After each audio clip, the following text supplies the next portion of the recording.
Welcome to Moonmind Temple. Tonight, I invite you to journey through ancient wisdom that will both relax your mind and nourish your spirit. Make yourself comfortable, let your body sink deeper into your bed, and allow your breathing to find its natural rhythm. As you settle in, I'll share timeless Zen stories that reveal the hidden purpose behind the connections in our lives. Each tale offers a unique perspective on how we grow through our relationships with others. Our first story takes us to a mountain monastery where a young seeker discovers why certain people enter our lives exactly when we need them. The purpose of connections. People never enter our lives by chance. Buddha once said, "Everything that has a beginning has an ending. Make your peace with that, and all will be well." This timeless truth reminds us that all connections in our lives, whether brief encounters or lifelong bonds, have their season and purpose. Tonight's story explores why people enter our lives at precisely the moment they're meant to. Our tale takes us to a peaceful mountainside monastery in ancient Japan, where cherry blossoms dance on gentle spring breezes, and the boundary between earth and sky seems to disappear in the morning mist. Here, among the temple bells and meditation halls, we find wisdom about the invisible threads that connect us all. In this remote monastery lived an elderly monk named Hotaka. Despite being well into his 80s, his eyes still sparkled with the clarity of mountain lakes, reflecting wisdom gathered through decades of meditation and contemplation. Unlike many monks who sought complete solitude, Hotaka believed that our connections with others were essential pathways to understanding the deeper nature of existence. In the web of life, he often told his students, each thread touches countless others. There are no isolated strands. One particularly beautiful spring morning, as pink cherry blossoms swirled around his meditation spot beneath an ancient tree, Hotaka noticed a young man approaching the monastery gates.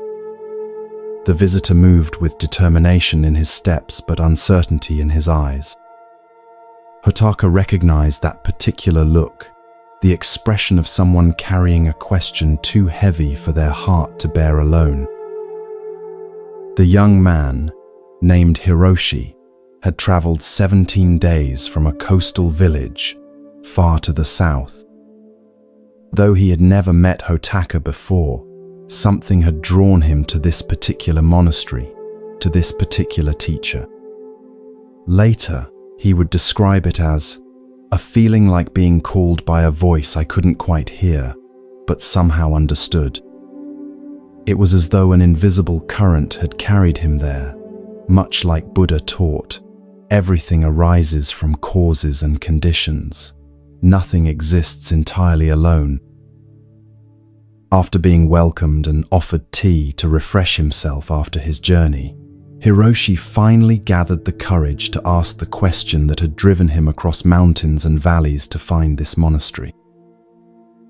"Master Hotaka," he began, bowing respectfully, "I've been troubled by something I cannot explain.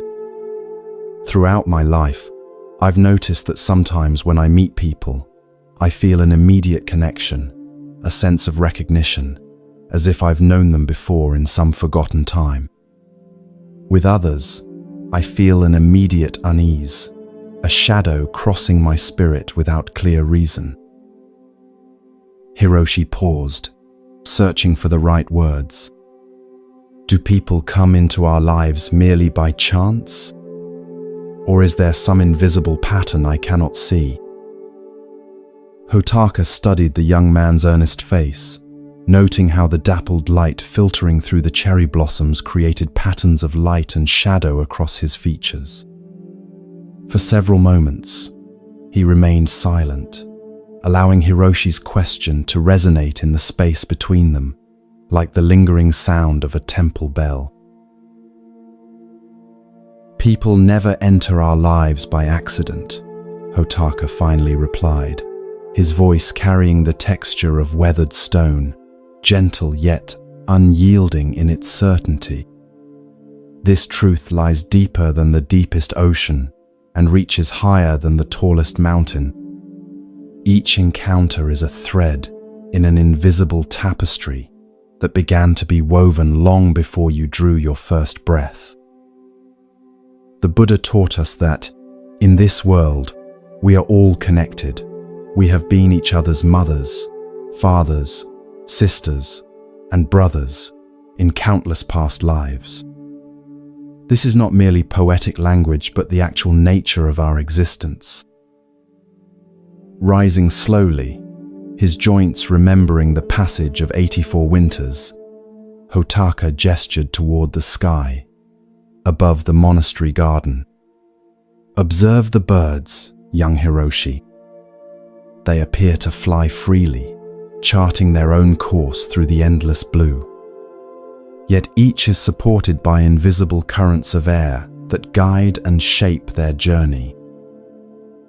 We too are carried by currents invisible to the eye, the flowing rivers of karma, intention, and connection that began long before this life and continue beyond it. Nothing in this world happens without cause. No encounter is without purpose. As Buddha said, nothing ever exists entirely alone. Everything is in relation to everything else." Hiroshi considered this, watching the graceful movement of birds against the spring sky. The concept wasn't entirely new to him. Village elders had spoken of karma and interconnection, but he had never before considered how these invisible laws might be actively shaping the relationships in his life. "But Master," he asked, "if nothing is by chance, then why do some people bring such difficulty into our lives? Why do some connections feel like blessings, while others feel like burdens?" Hotaka smiled gently and motioned for Hiroshi to follow him into the monastery garden. The garden was a carefully tended masterpiece of simplicity, stones arranged with purpose, plants placed with intention, each element in harmonious relationship with all others. Morning dew still clung to leaf and petal, transforming ordinary plants into jeweled wonders in the early light. "Imagine your life as a garden," Hotaka said, gesturing to the space around them. "Every person who crosses your path is like a seed planted by the hand of destiny. Some grow like magnificent trees that provide shade and shelter through many seasons of your life." He pointed to a majestic maple that had clearly witnessed the passing of many generations. "Others," he continued, gesturing to a patch of wildflowers near the garden wall, "bloom brilliantly but briefly, present for just a season before they return to the earth. Yet their beauty changes you, and the garden remembers their presence in the soil itself." Hiroshi nodded, beginning to understand. He thought of the village elder who had guided him through childhood after his father's passing, a sturdy, reliable presence like the maple tree. And he remembered a traveling musician who had stayed in his village for just 3 days, yet whose songs had awakened in Hiroshi a longing for something beyond the boundaries of his small fishing community. They walked in silence for a moment, following a winding stone path that led to a small stream running through the garden. Hiroshi knelt beside the clear water, watching his reflection ripple and transform with the current. The face that looked back at him seemed different somehow, younger yet older, more vulnerable yet stronger. "But what about those who harm us?" he asked quietly, thinking of painful encounters and broken trust he had experienced. What purpose do they serve in this garden? Hotaka's eyes reflected a deep compassion born from his own encounters with suffering. Those who hurt us are often our most profound teachers, he said. They are like the sharp stones that line this very path beneath our feet. He bent down with surprising agility for his age and picked up a smooth stone from the edge of the stream. When you first step on a sharp stone, you feel only pain. But over time, the passing of countless feet smooths its edges. The stone remains a stone, but its relationship with those who walk the path transforms. Buddha taught, "No one saves us but ourselves. No one can, and no one may. We ourselves must walk the path." The difficult people in our lives, the fisherman who ridiculed your dreams, the friend who betrayed your confidence, the stranger whose words cut like a knife, they each serve to shape your spirit in ways that gentle encounters cannot. They teach you where your path is not, helping you discover where it truly lies. Hiroshi considered this, remembering those who had caused him pain, and how each difficult encounter had ultimately strengthened his resolve or redirected his path in unexpected ways. There was truth in the old monk's words, though it was not an easy truth to embrace. "I have often found," Hotaka continued softly, "that the people who challenge us most are reflecting parts of ourselves we have not yet acknowledged or healed." The Buddha taught that you will not be punished for your anger, you will be punished by your anger. This wisdom reminds us that how we respond to difficult encounters shapes us more than the encounters themselves.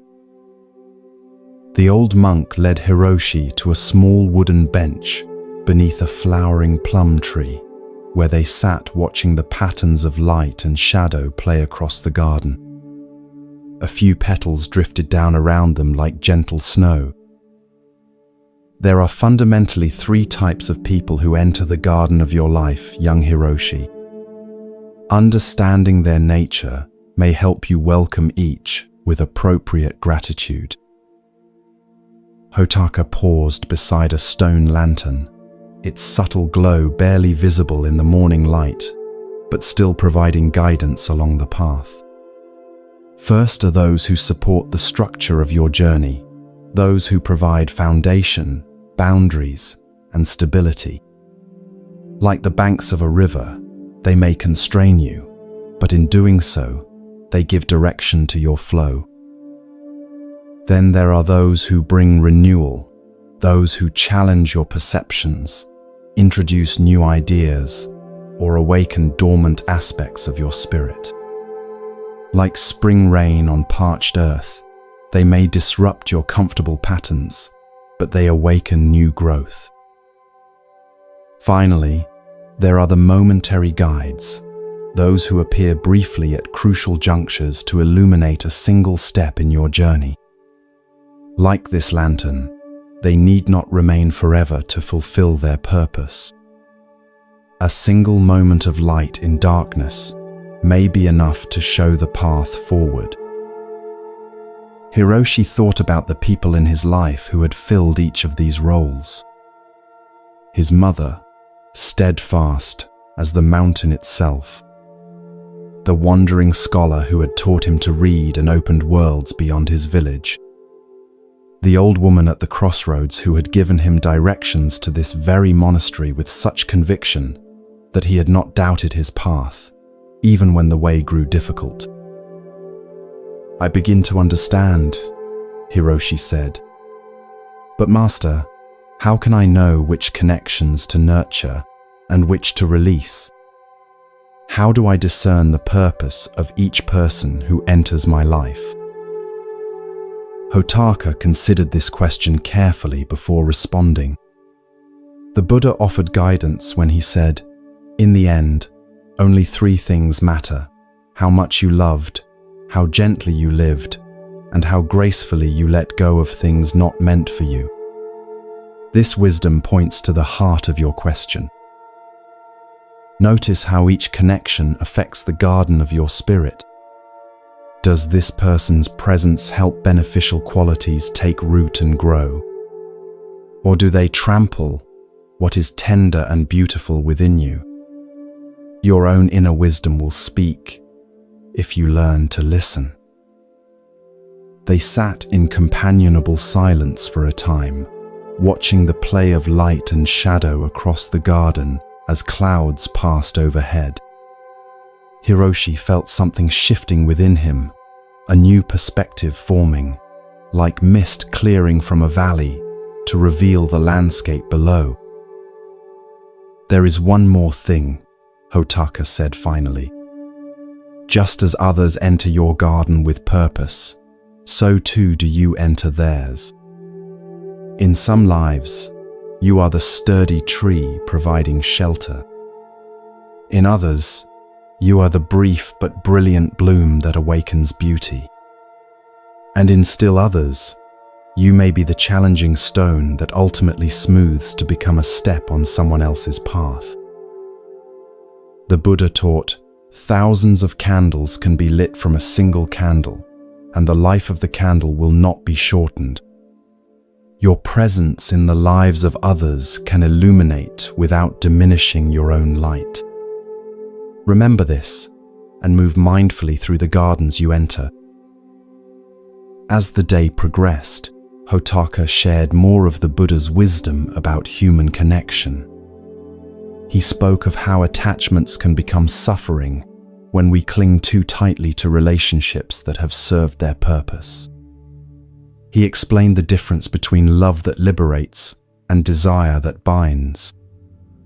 And he taught Hiroshi practices to cultivate gratitude for each encounter, whether pleasant or challenging.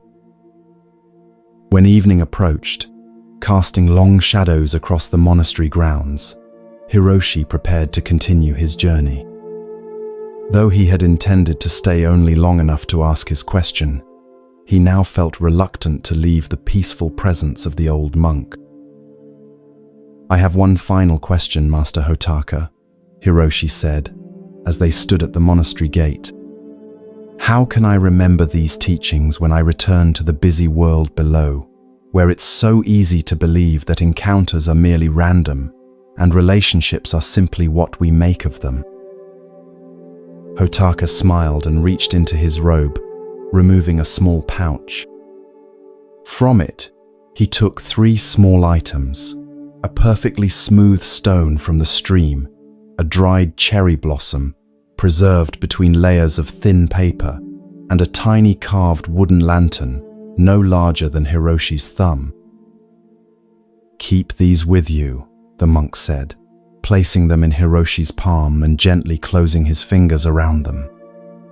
"When you doubt the purpose in your connections, when you question why someone has entered your life, remember the 3 types of encounter and look for the teaching each brings.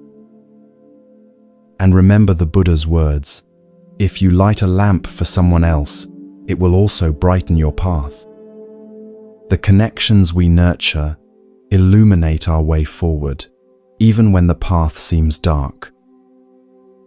With these words, Hotaka bowed to Hiroshi, a gesture of respect from teacher to student, but also an acknowledgement between 2 travelers on the same endless path. Hiroshi returned the bow deeply, feeling a profound gratitude for this encounter that had changed him in ways he was only beginning to understand. As Hiroshi descended the mountain that evening, the small treasures secure in his pocket, he found himself noticing each person he passed on the road with new awareness. The merchant with his cart of wares, the young mother carrying her child, the old farmer returning from his fields, each no longer seemed like random figures populating his journey, but meaningful threads in the vast tapestry of existence. In the years that followed, Hiroshi would often return to the monastery to visit Hotaka, and deepen his understanding of the Buddha's teachings. Eventually, he became a respected teacher in his own right, known especially for his wisdom about human connection and the purpose behind each encounter in our lives. When asked by his own students about the most important teaching he had received, Hiroshi would smile and say, "People do not come into our lives by chance. Each encounter is a seed planted in the garden of your spirit. Some grow into mighty trees, others into beautiful flowers, and still others become the stones that form your path. But none are without purpose, and all contain the potential for awakening."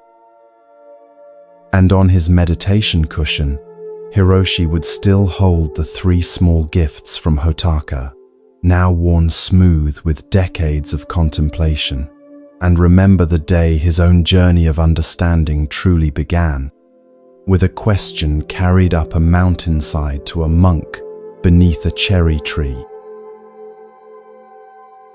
As we end this story, I invite you to reflect gently on the connections in your own life. Who have been the sturdy trees providing shelter through your storms? Who have been the brilliant but brief blossoms that transformed your perception? And who have been the challenging stones that ultimately guided your steps toward growth? Buddha taught that every human being is the author of his own health or disease. Similarly, we co-create the meaning in our relationships, finding the lessons each connection offers us. As you drift towards sleep, consider that every person in your life, past, present, and yet to come, arrives with perfect timing, carrying lessons your spirit is ready to receive. May you rest peacefully, held in the web of connection that supports us all, even in our dreams.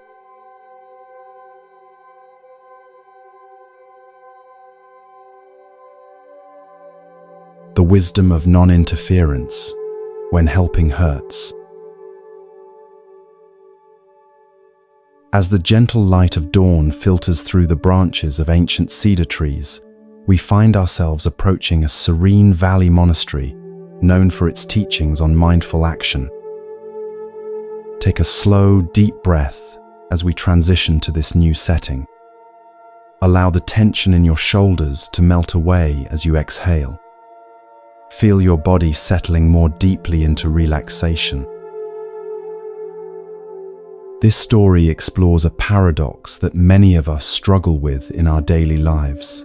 Sometimes our well-intentioned efforts to help others can actually cause harm.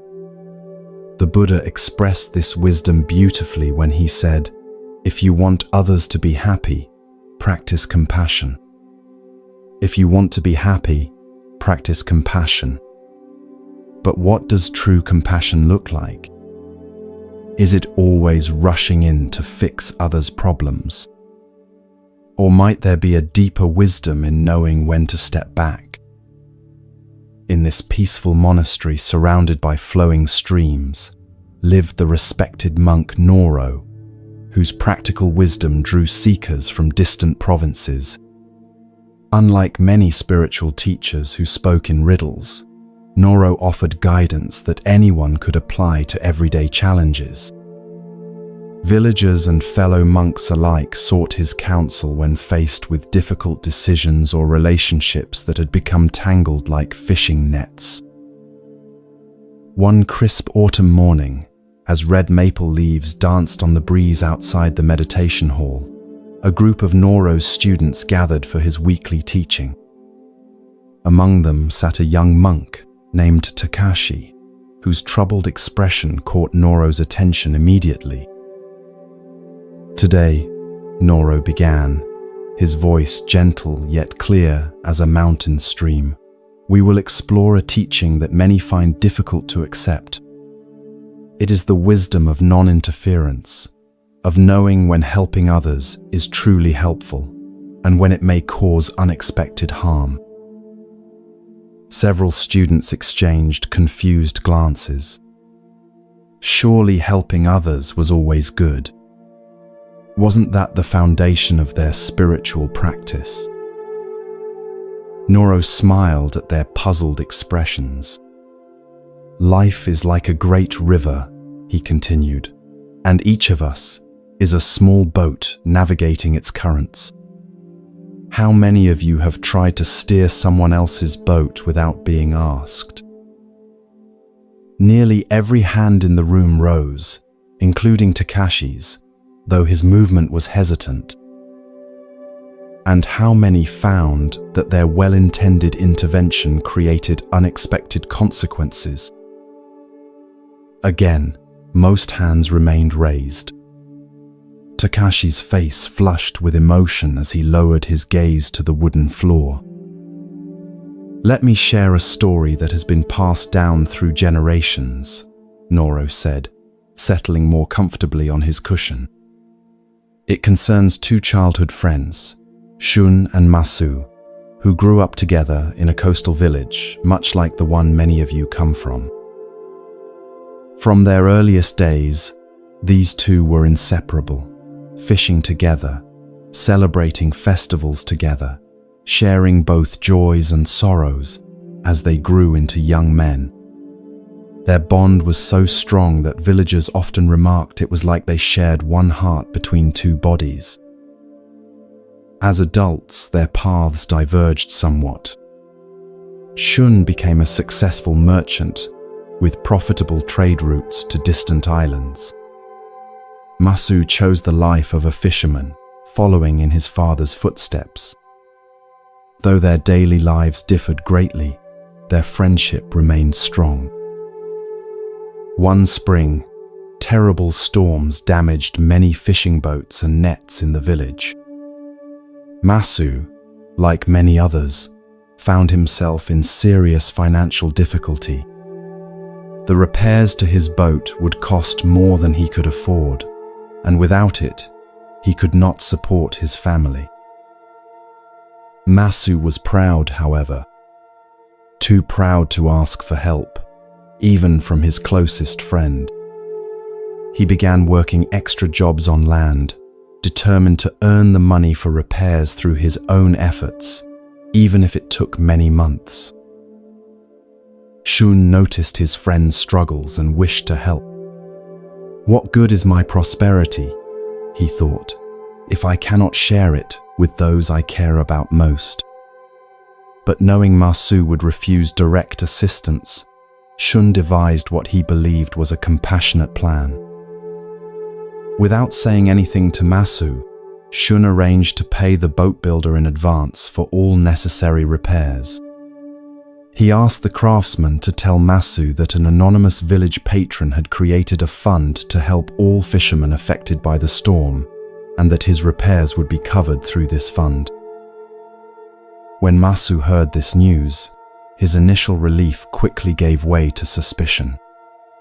No such patron or fund had been mentioned in village council meetings. And why would his boat be repaired before others who had suffered greater damage? After asking questions around the village, Masu discovered the truth that his childhood friend had arranged everything behind his back. Though the intention was kind, the deception wounded Masu deeply. Noro paused here, pouring tea into small ceramic cups for his students. The warm aroma of green tea filled the meditation hall as he continued. When Masu confronted Shun about the secret arrangement, their conversation grew heated. I would rather have worked for a year to fix my own boat than have you arrange this deception, Masu said. Do you think so little of me that you believed I couldn't solve my own problems? Shun was stunned. I only wanted to help, he protested. I have more than enough, and you were struggling. But it wasn't your struggle to solve, Masu replied. Some challenges we must face ourselves to discover our own strength. Noro looked directly at Takashi, whose discomfort was now evident to everyone in the room. The Buddha taught us, no one saves us but ourselves. No one can and no one may. We ourselves must walk the path. This wisdom reminds us that each person must discover their own way forward. What happened to their friendship? One of the younger students asked. It was damaged for many years, Noro replied. Though they eventually reconciled, something had shifted between them. The balanced exchange that had characterized their friendship was disrupted. Masu felt diminished by Shun's actions, even though they came from a place of genuine care. But surely it's better to have a repaired boat than to struggle, another student questioned. Is it? Noro asked gently. Consider what Masu lost in this exchange. He lost the opportunity to overcome a significant challenge through his own efforts. He lost the confidence that would have come from solving his own problem. And perhaps most importantly, he lost trust in the one relationship he had always counted on, to be honest. The Buddha taught that suffering is our greatest teacher. When we rush to remove another's suffering without being asked, we may unintentionally deprive them of important lessons they need to learn. Takashi could remain silent no longer. Master Noro, he said, his voice barely above a whisper, I think I have made this mistake recently. Noro nodded encouragingly, inviting him to continue. My younger sister has been struggling to pass her examinations to become a healer, Takashi explained. Without telling her, I spent many evenings rewriting her study materials in simpler language, believing I was helping her. Last week, she discovered what I had done, and instead of being grateful, she was upset. She said I made her feel incapable, like I didn't believe she could succeed on her own. Now I understand her reaction, Takashi continued. I wasn't respecting her journey. I was imposing my solution without being asked. Noro smiled warmly at the young monk's insight. This brings us to the heart of today's teaching. The Buddha instructed his followers to practice karuna, compassionate action. But true compassion requires wisdom about when to act and when to wait. If someone is drowning and calls for help, by all means, extend your hand without hesitation. But if someone is learning to swim and struggling with difficult currents, watching with supportive presence while they find their own strength may be the greater kindness. A soft rain had begun to fall outside, its gentle patter on the temple roof creating a soothing rhythm. The students sat in contemplative silence, absorbing the teaching through this natural meditation. Each person must navigate their own karma, Noro continued after a while. When we interfere without being asked, we disrupt the natural flow of cause and effect that guides each life toward awakening. Even Buddha, with all his wisdom and compassion, offered teachings only to those who sought them. But Master, asked an older student from the back of the room, how do we know when to help and when to step back? The boundary seems unclear. An excellent question, Noro acknowledged.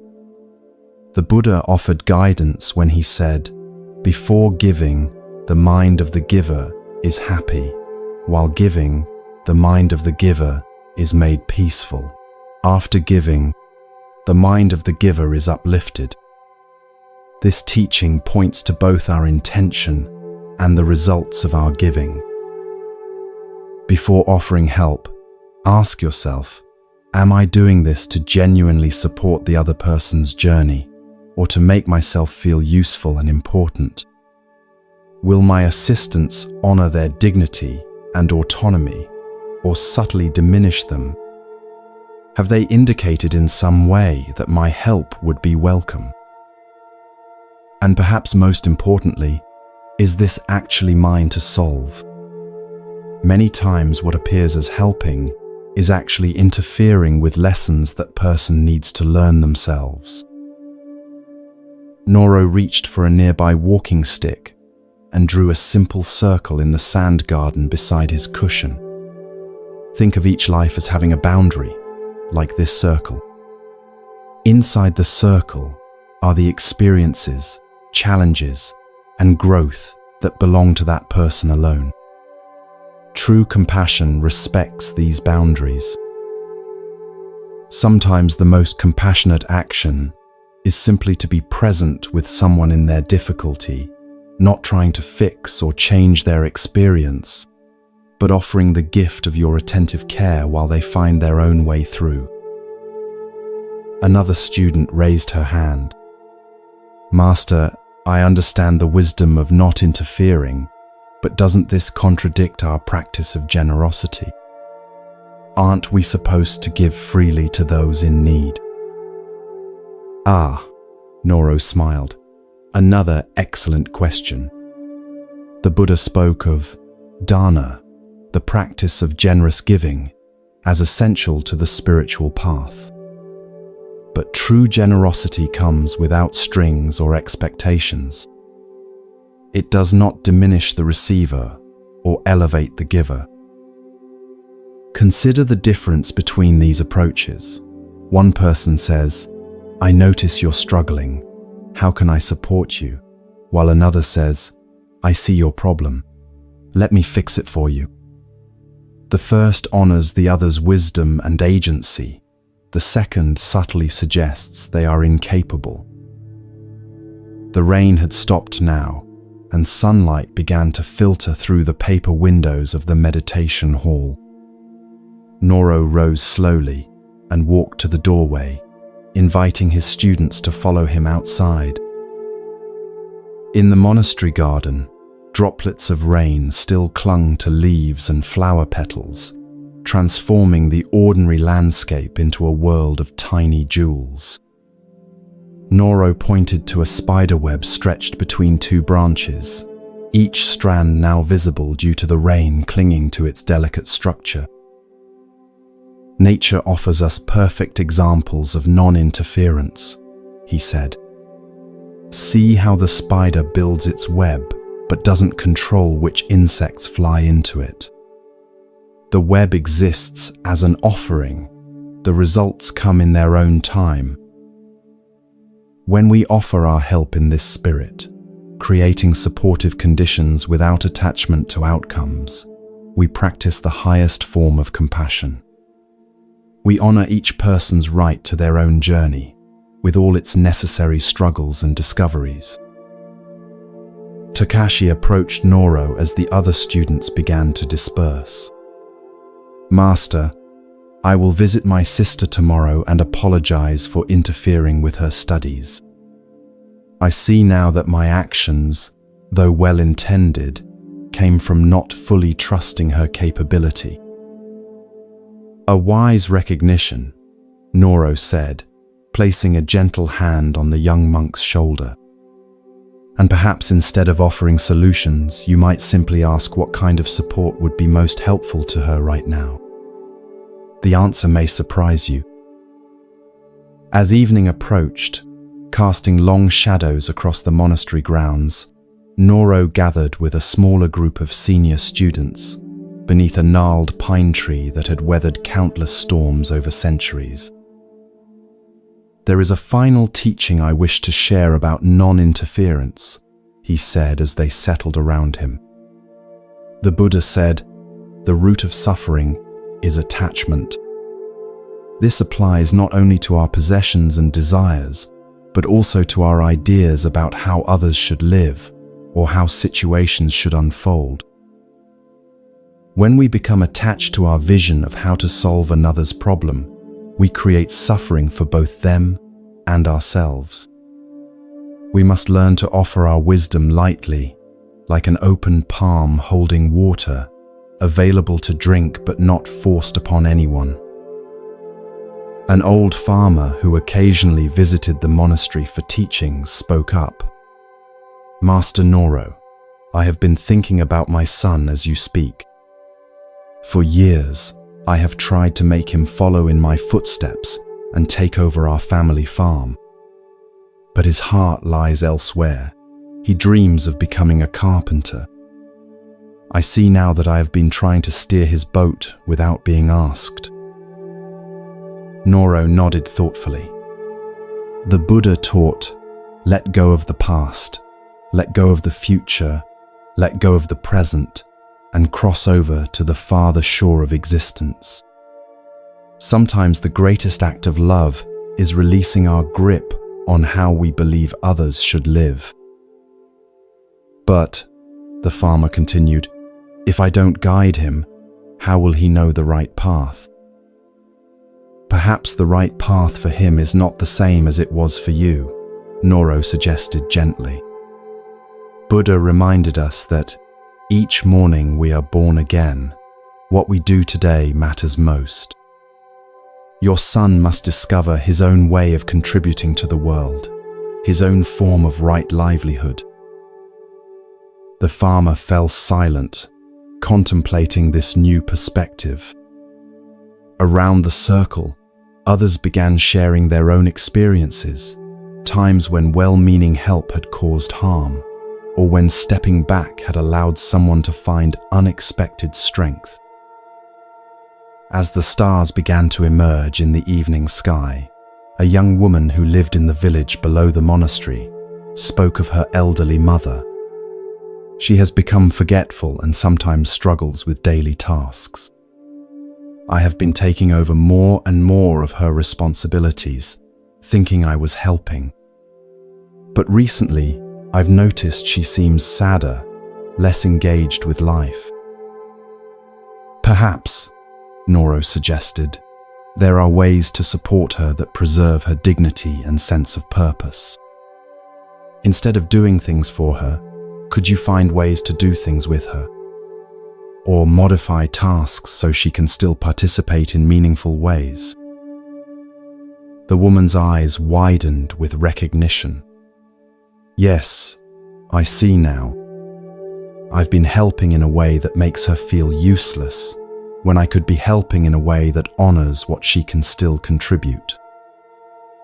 The Buddha taught that health is the greatest gift, contentment is the greatest wealth.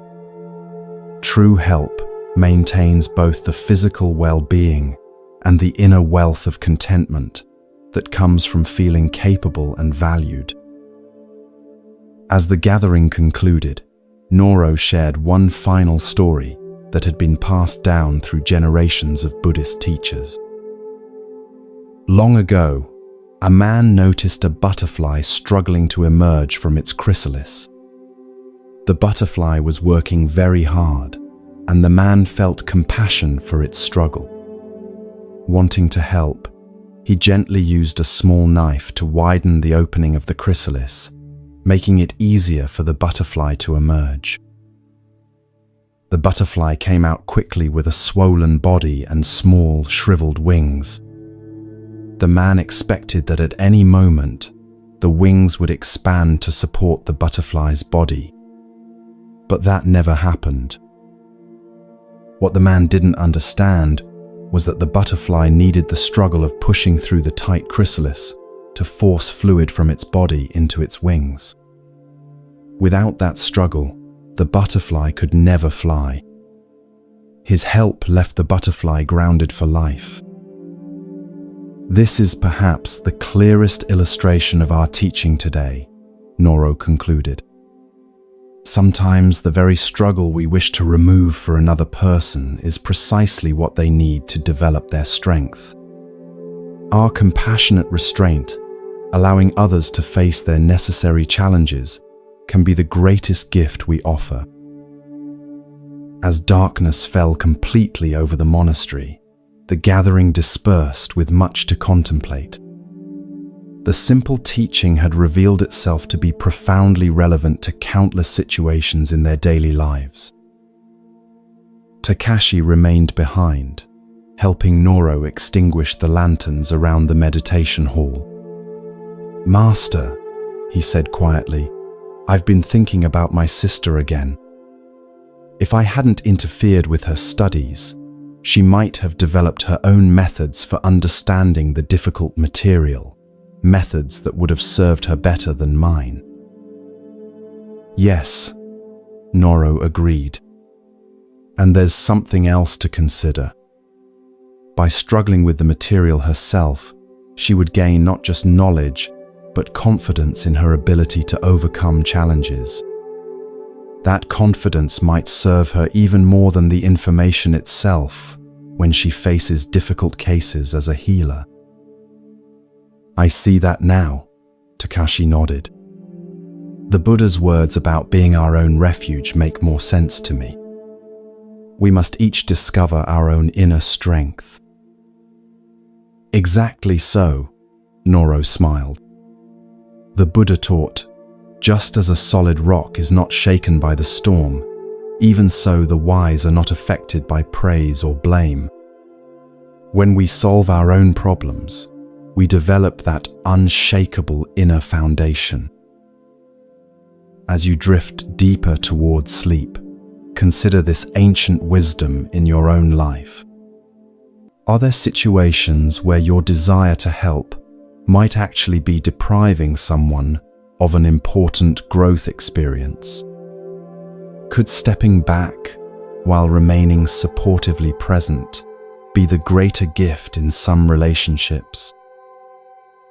The Buddha's teaching that all beings are the owners of their karma reminds us that each person must be allowed to navigate their own journey with all its necessary lessons.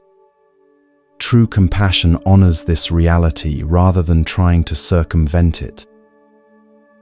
May you rest peacefully tonight, holding this wisdom of knowing when to act and when to simply be present.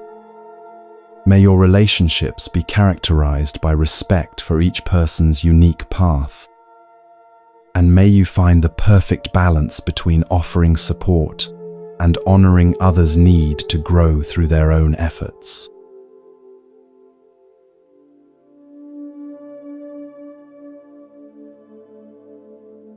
Recognizing harmful people, protecting your inner peace.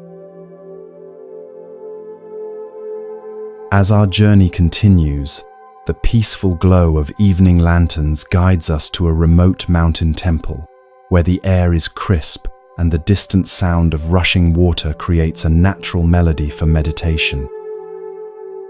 Let your body settle more deeply into comfort as we explore tonight's wisdom. Feel each breath becoming slower and more rhythmic. There comes a time in everyone's life when we must learn to recognize those who may wish to harm us, not to foster suspicion or fear, but to protect our inner peace and create healthy boundaries. This ancient wisdom remains profoundly relevant in our modern world, where relationships are complex and not always what they seem. The Buddha taught, "You yourself, as much as anybody in the entire universe, deserve your love and affection." This simple teaching reminds us that caring for ourselves, including protecting ourselves from harmful influences, is not selfish, but necessary. High on a misty mountain plateau, surrounded by ancient pines and flowering plum trees, stood a secluded temple known for its teachings on discernment and inner protection. Here lived the elderly and respected monk Hogi, whose clear perception of human nature drew many seekers facing difficult relationships or confusing situations. One spring morning, as cherry blossoms swirled through the temple courtyard, a young woman named Shara arrived, her face reflecting both determination and distress. She had traveled for 7 days from her coastal village, seeking wisdom about a persistent problem. After being welcomed and offered tea to refresh herself after the journey, Shara was invited to speak with Master Hogi in the temple garden. The old monk's kind eyes seemed to see through superficial concerns to the deeper questions beneath. "Master Hogi," Shara began, bowing respectfully, "I've heard that you understand how to recognize people who bring harm rather than good into our lives. Please teach me this wisdom. I find myself repeatedly drawn into relationships that leave me feeling drained and diminished, yet I don't see the warning signs until great damage has been done." Hogi studied the young woman's earnest face for a moment before responding.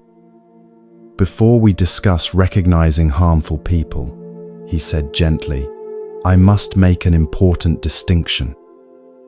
The people we might call toxic or harmful are not necessarily monsters or evil beings.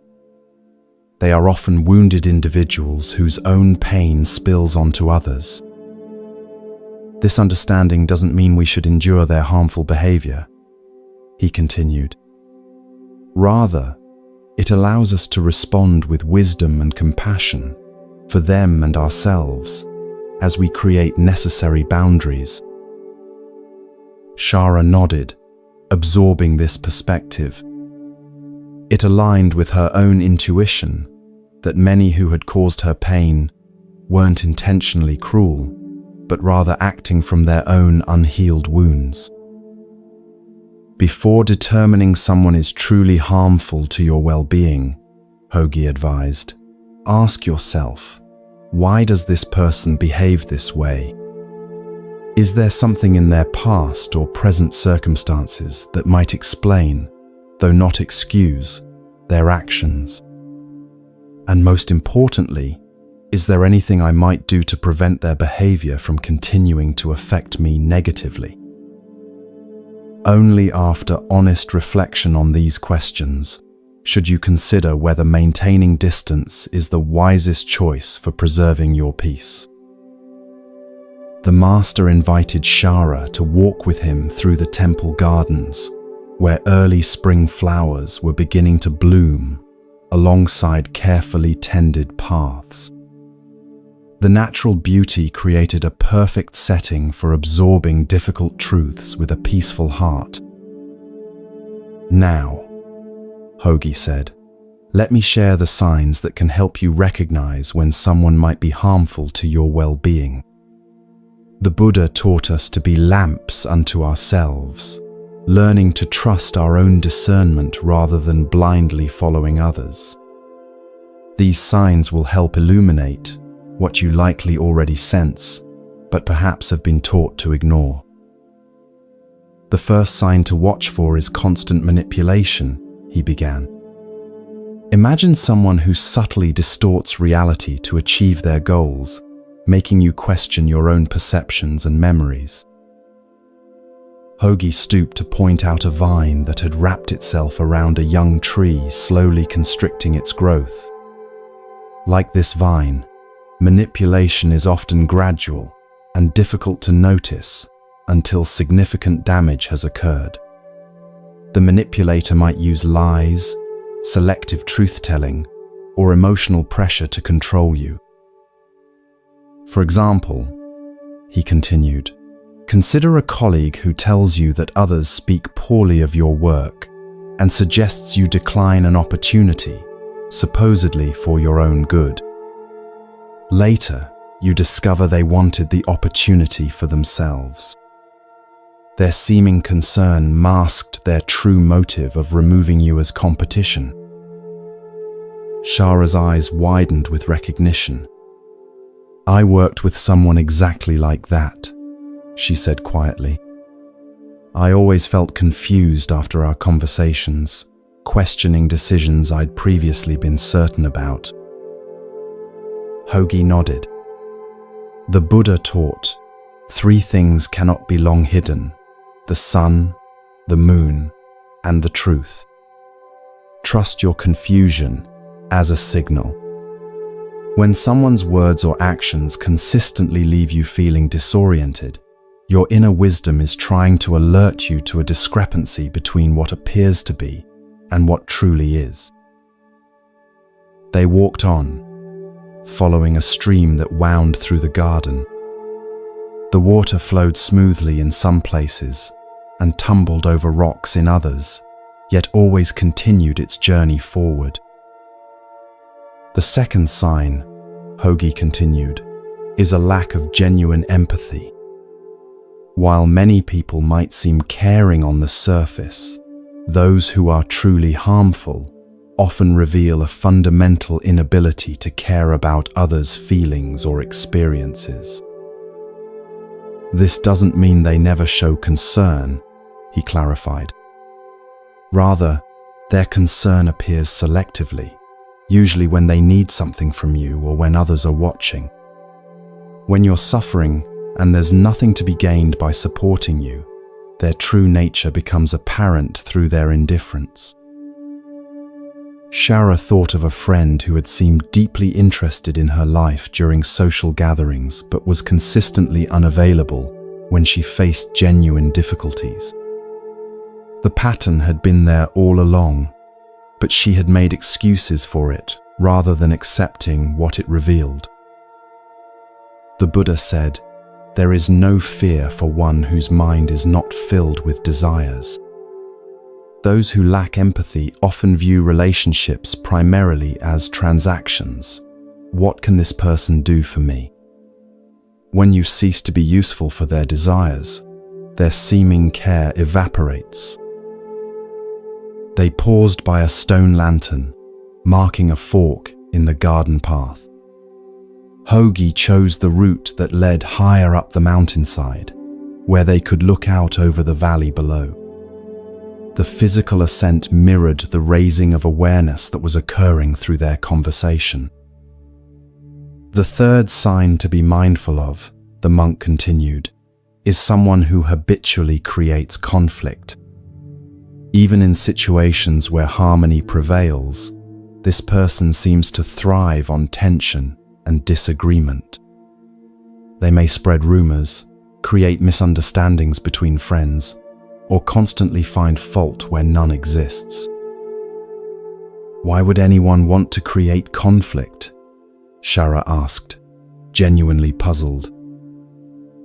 Some people feel more secure in chaotic environments because they grew up in them, Hogi explained.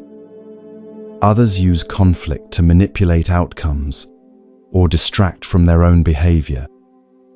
And some, sadly, enjoy the power they feel when disrupting others' peace. The Buddha taught that hatred is never appeased by hatred in this world. By non-hatred alone is hatred appeased. This wisdom doesn't mean we should continue exposing ourselves to those who sow discord. Rather, it guides us to respond without adding our own hatred to the situation as we create appropriate distance. They reached a stone bench overlooking a spectacular view of the valley. Below them, the world seemed to unfold like a living map, villages nestled among rice fields, rivers threading their way through forests, and in the far distance, the shimmer of the ocean. This broader perspective offered a perfect metaphor for the wisdom Hogi was sharing. The fourth sign, he said as they sat together, is an excessive need for control. Some people cannot allow others to make their own choices or live according to their own values. They may criticize your decisions, offer constant, unsolicited advice, or even actively interfere with your plans. I recognize this one clearly, Shara admitted. My former partner couldn't accept when I made decisions independently. He would question everything from how I dressed to which friends I spent time with, always suggesting his way was better. Yes, Hogi nodded, and such control often begins subtly, presented as care or concern, before gradually increasing until your autonomy has been seriously compromised. The Buddha taught, "No one saves us, but ourselves. No one can, and no one may. We ourselves must walk the path."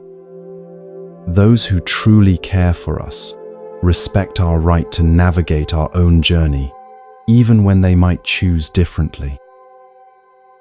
A gentle breeze carried the scent of pine and distant flowers as they sat in comfortable silence for a few moments.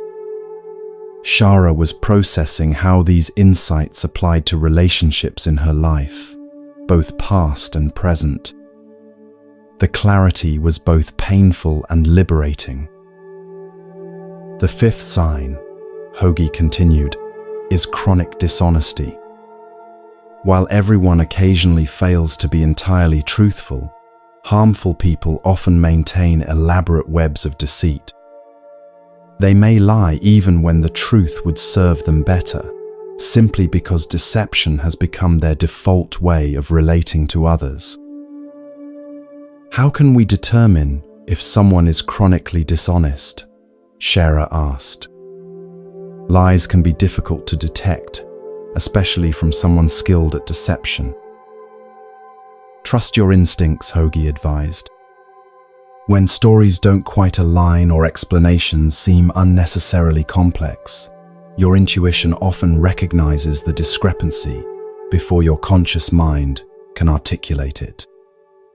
The Buddha encouraged his followers to question everything, even his own teachings, and to verify truth through their own experience rather than accepting claims on authority alone. Also, he added with gentle humor, those who are dishonest typically can't maintain consistency over time. As another Buddhist teaching states, 3 things cannot long be hidden: the sun, the moon, and the truth. They began walking again, following a path that wound through a bamboo grove where shafts of sunlight created patterns of light and shadow on the ground. The straight, strong bamboo stems served as a reminder of integrity, of living in alignment with one's true nature. The 6th sign to be mindful of, Hogi continued, is someone who consistently violates boundaries. After you've clearly expressed a limit or preference, they repeatedly disregard it, perhaps dismissing your concerns as unimportant or accusing you of being too sensitive. This disrespect for boundaries can manifest in small ways, like interrupting when you speak or borrowing things without asking. Or it may appear in more significant violations, such as sharing personal information you've asked them to keep private. In either case, the pattern reveals a fundamental lack of respect for your autonomy. Shara nodded, remembering how her boundaries had often been treated as unreasonable restrictions rather than legitimate needs. I see now that respecting boundaries is about basic respect for another person, she reflected. Precisely, Hogi affirmed. The Buddha taught the principle of ahimsa, non-harm, as a foundation for all relationships. Honoring another's boundaries is a fundamental expression of this principle. As they emerged from the bamboo grove, they entered a garden of medicinal plants, each carefully tended for its healing properties. Master Hogi paused to touch a particular herb, rubbing its leaves to release a pungent aroma. The 7th sign, he said, is perhaps the most revealing. Pay attention to how you feel in someone's presence. Do you consistently feel diminished, anxious, or exhausted after interacting with them? Or do you feel energized, affirmed, and more fully yourself? Our bodies often recognize harmful dynamics before our minds can articulate what's wrong. The Buddha taught mindfulness of sensations as a primary path to wisdom. Your physical and emotional responses offer important information about whether a relationship supports your well-being or undermines it. Shara closed her eyes for a moment, scanning her body's responses as she thought about different people in her life. The contrast was striking. Some brought a sense of lightness and expansion, while others created immediate tension in her shoulders and a heaviness in her chest. She had been receiving these signals all along, but hadn't recognized their significance. "The final sign I'll share with you today," Hogi said, as they completed their circuit of the garden and returned to the temple entrance, "is an absence of reciprocity. Healthy relationships involve a natural flow of giving and receiving over time. While perfect balance isn't necessary or even possible, there should be a general sense of mutual care and contribution. Those who consistently take without giving, whether material resources, emotional support, or simple consideration, reveal a fundamental self-centeredness that makes genuine connection impossible. The Buddha taught that generosity creates merit and happiness for both giver and receiver. When someone shows no interest in experiencing the joy of giving, only of receiving, they miss half the blessing of relationship. They settled on cushions in a small meditation pavilion, where the late afternoon sun created a golden glow. Shara's face showed both recognition and concern as she integrated these teachings. "Master Hogi," she asked, "now that I can better recognize harmful people, what should I do when I encounter them? Sometimes complete separation isn't possible, like with family members or colleagues." The old monk nodded, acknowledging the practical reality of her question. The Buddha offered guidance here too, teaching the middle way between harmful extremes. Neither complete entanglement nor absolute rejection is usually necessary. Instead, we can practice what I call compassionate distance. First, he explained, establish clear internal boundaries about what behaviors you will and won't accept. Then communicate these calmly and directly when needed, without accusation or blame. For example, "I'm not comfortable discussing this topic," rather than, "You always try to make me talk about things that upset me." Second, limit exposure to what you can manage without compromising your well-being. This might mean shorter visits, specific settings for interaction, or having supportive people present. Third, practice emotional detachment, not in the sense of becoming cold or uncaring, but in recognizing that others' harmful behavior reflects their condition, not your worth. As the Buddha taught, you will not be punished for your anger, you will be punished by your anger. The same applies to all difficult emotions that arise in challenging relationships. And finally, Hogi concluded, cultivate compassion, both for yourself and for those who cause harm. Their behavior often stems from their own suffering, though this understanding never obligates you to endure mistreatment. Shara sat quietly, absorbing these teachings. After some time, she spoke again. "I've noticed something as we've talked today. Many of these harmful patterns seem connected to each other. Manipulation often involves dishonesty, control frequently violations, boundaries, and so on." "Excellent observation," Hogi smiled. "Yes, these traits often cluster together, reinforcing each other. Recognizing one can help you become alert to the possible presence of others." "There's something else I'm wondering," Shara continued. How do I ensure I'm not exhibiting these harmful behaviors myself? I want to be certain I'm bringing health rather than harm to my relationships. The old monk's eyes crinkled with appreciation for this thoughtful question. The very fact that you ask shows awareness that points toward health rather than harm. Those who cause persistent damage rarely question their own behavior. Nevertheless, self-examination is a worthy practice for us all.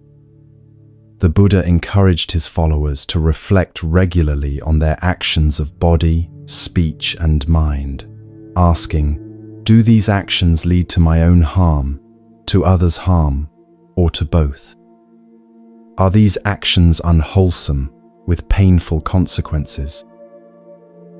If the answer is yes, such actions should be recognized and abandoned. If the answer is no, one can continue with joy, training in such actions day and night. As evening approached, painting the mountain in shades of gold and purple, Shara prepared to return to the guest quarters, where she would spend the night before beginning her journey home. She bowed deeply to Master Hogi, expressing gratitude for teachings that had illuminated patterns she had sensed but couldn't previously articulate. One final guidance Hogi offered as they parted. The Buddha taught, to understand everything is to forgive everything. As you recognize harmful patterns and create appropriate boundaries, try to maintain compassion rather than judgment.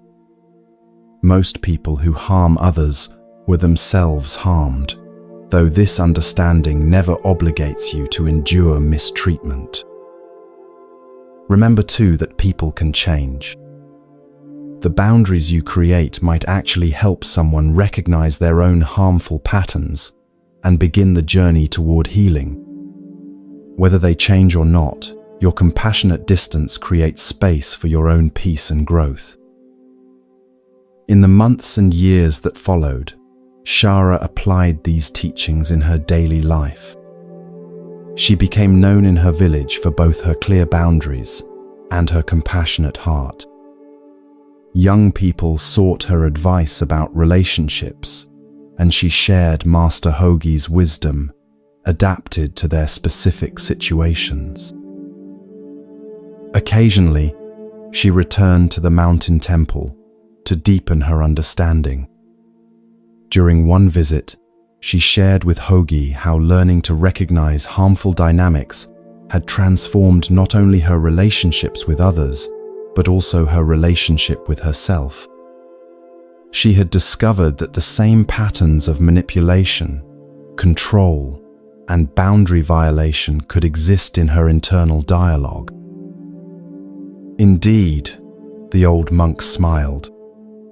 The Buddha taught that we must be our own refuge, finding within ourselves the wisdom and compassion we seek in others. As you continue to recognize and release harmful patterns, both external and internal, you create more space for genuine peace to flourish. As you drift towards sleep, perhaps you too can reflect on the relationships in your life with these ancient insights. Notice which connections leave you feeling energized and which leave you drained. Consider whether clear, compassionate boundaries might help transform certain relationships into healthier forms of connection. The Buddha taught, you can search throughout the entire universe for someone who is more deserving of your love and affection than you are yourself, and that person is not to be found anywhere. You yourself, as much as anybody in the entire universe, deserve your love and affection. Let this wisdom guide you as you navigate your relationships, choosing connections that honor your worth and contribute to your peace.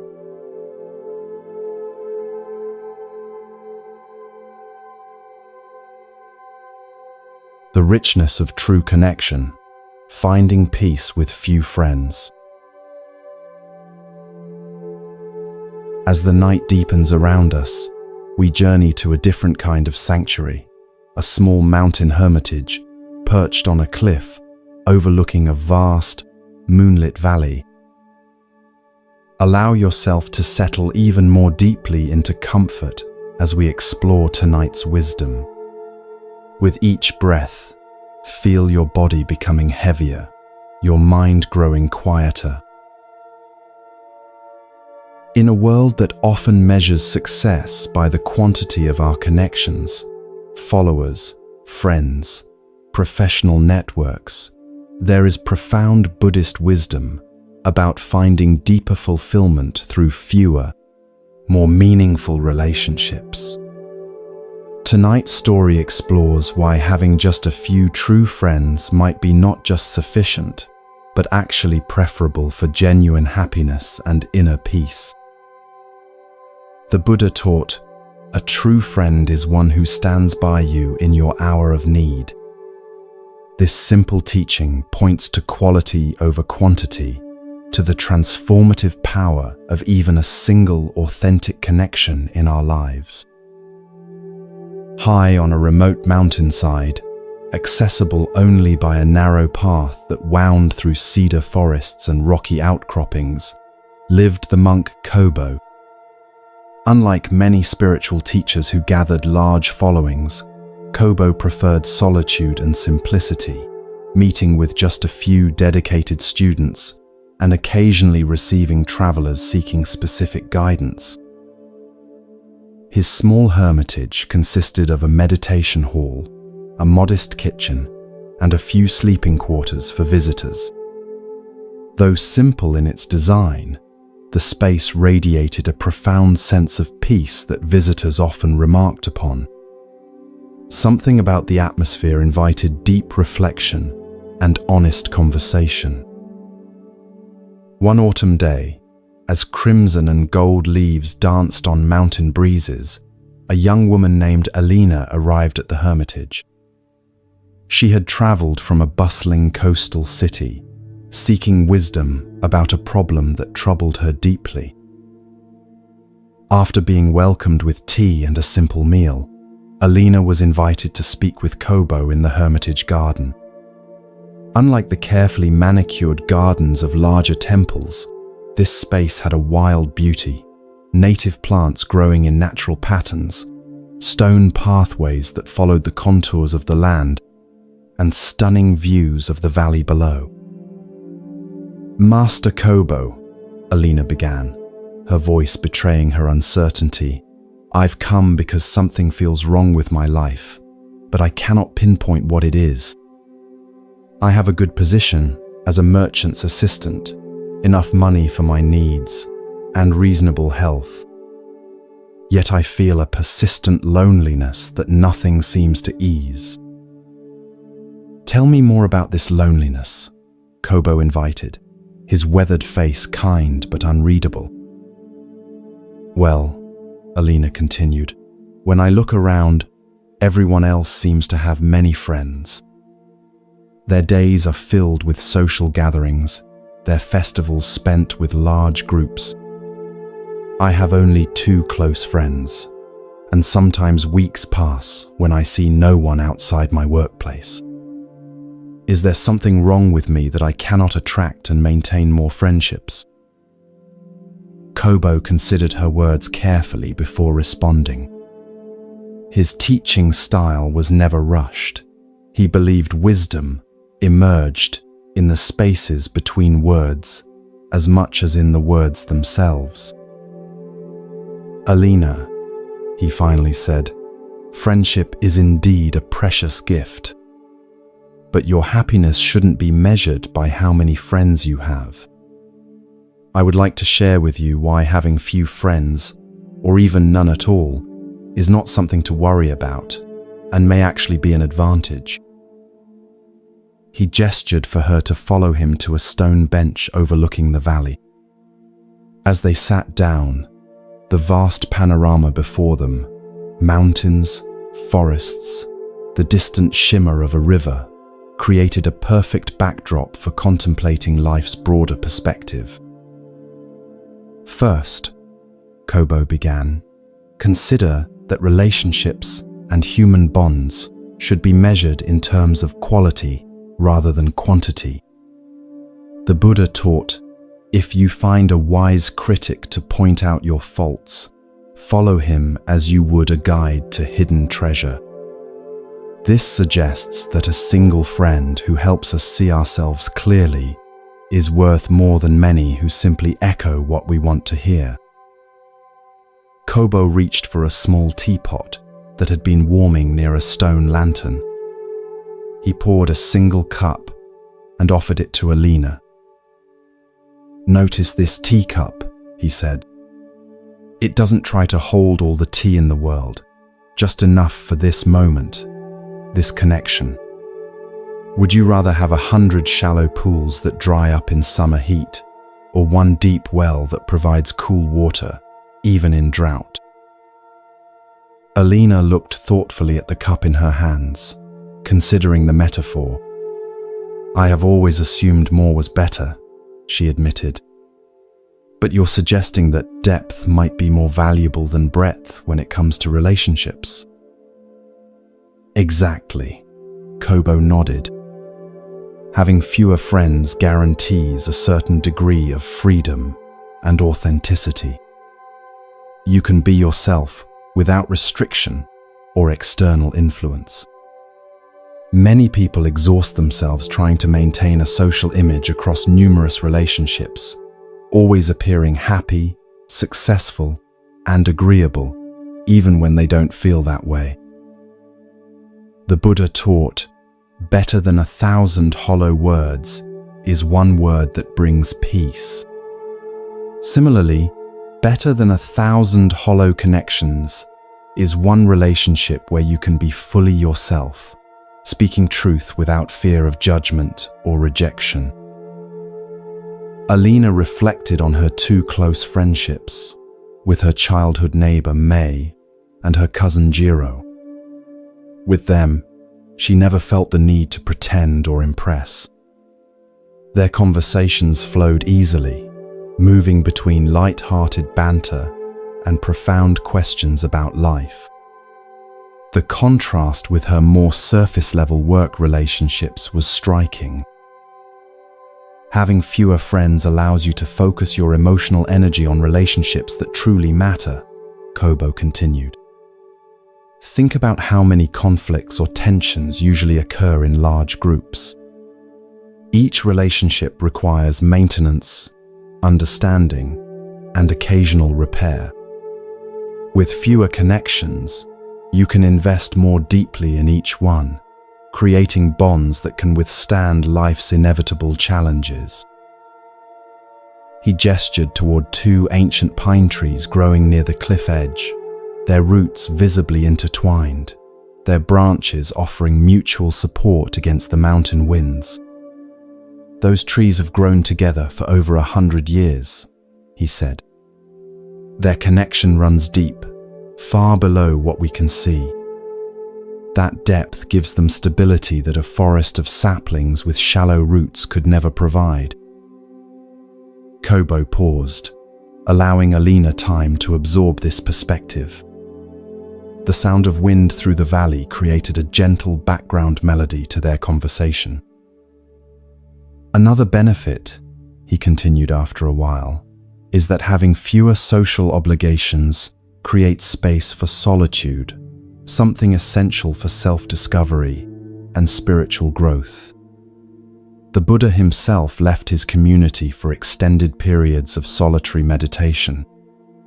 It was in these quiet moments, not in constant social engagement, that he found enlightenment. In the tranquility of your solitude, you can discover hidden passions, latent interests, or unexplored talents. You are not limited by others' expectations or opinions. This allows you to grow in surprising ways that might never emerge in a life filled with constant social activity. Alina thought about her private joy in calligraphy, hours spent practicing the perfect brushstroke, losing herself in the flow of ink across paper. She had never shared this passion with anyone but May and Jiro. The solitary practice brought her a satisfaction unlike anything else in her life. "I do treasure my quiet evenings," she admitted. "Yet I still feel something is wrong with me for not having more friends, like everyone else seems to." "Ah," Kobo smiled gently, "but what is everyone else really experiencing?" The Buddha cautioned against comparing ourselves to others, noting that we see only their external circumstances, not their internal reality. Many people with numerous social connections still feel profoundly lonely because those relationships lack depth and authenticity. They perform themselves rather than being themselves. The laughter you hear at crowded festivals often masks inner emptiness that quieter souls like yourself might actually be addressing more honestly. The sun was beginning to set now, painting the valley in shades of amber and purple. A cool breeze carried the scent of pine and distant wood smoke. Kobo and Alina sat in comfortable silence for a time, watching the transformation of light across the landscape. "Having fewer close ties allows for greater freedom in life choices," Kobo said after a while. "Imagine receiving an opportunity to study with a master calligrapher in a distant province. With few attachments, you could follow this calling without the complicated web of obligations that might otherwise hold you back." The Buddha taught that attachment is a primary source of suffering. This doesn't mean we should avoid meaningful connections, but rather that we should hold them lightly, allowing both ourselves and others the freedom to follow our true paths.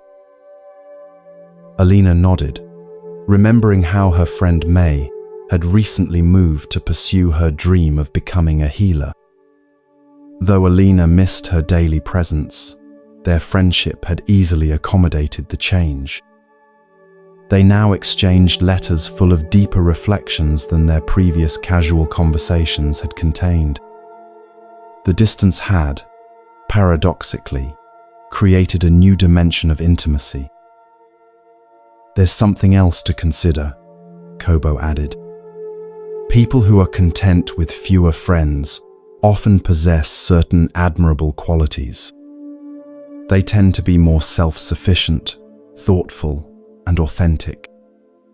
They don't settle for superficial connections, but wait patiently for relationships that truly resonate with their values and interests."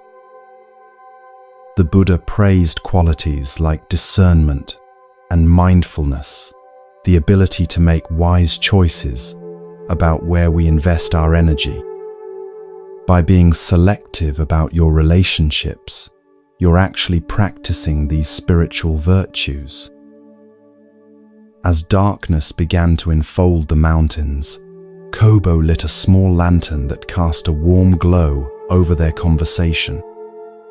The stars appeared one by one in the vast sky above them, countless yet distinct, each with its own particular light. "Consider your two close friends," Kobo suggested. "What qualities make these relationships meaningful to you? What needs do they fulfill that a dozen casual acquaintances could not?" Alina reflected thoughtfully. "With May and Jiro, I never have to pretend. They know my flaws and love me anyway. We can share silence as comfortably as conversation. And they challenge me to grow rather than just making me feel good about myself as I am. Those are the markers of true friendship," Kobo affirmed. The Buddha described a true friend as one who stands by you in your hour of need. He didn't measure friendship by frequency of contact or shared activities, but by depth of commitment and mutual growth. In Western traditions, Aristotle spoke of 3 types of friendship: those based on utility, those based on pleasure, and those based on virtue. Only the last type, where friends help each other become better people, brings lasting fulfillment. These relationships are naturally rare because they require both parties to value truth over comfort. Alina found herself thinking about her workplace acquaintances. Most of those relationships were indeed based on utility, mutual assistance with tasks, shared information about opportunities, social connections that might prove advantageous. They served their purpose but left her feeling strangely empty. "I think I understand," she said slowly. "But how do I stop feeling that something is wrong with me when I see others with their large social circles? The feeling of being somehow deficient persists, even as your wisdom makes sense to my mind." Kobo nodded, acknowledging the challenge of aligning intellectual understanding with emotional experience. The Buddha taught a practice called mudita, sympathetic joy in others' happiness. When you see someone enjoying their large social circle, can you feel happiness for their path while simultaneously honoring that yours may be different? Also consider that what you're seeing may be quite different from reality. Many people maintain extensive social networks out of fear of being alone rather than genuine connection. They may appear happy in groups while privately feeling unknown and unseen. The Buddha warned against making assumptions based on appearances. He said, "Do not believe in anything simply because you have heard it, or because it is spoken and rumored by many."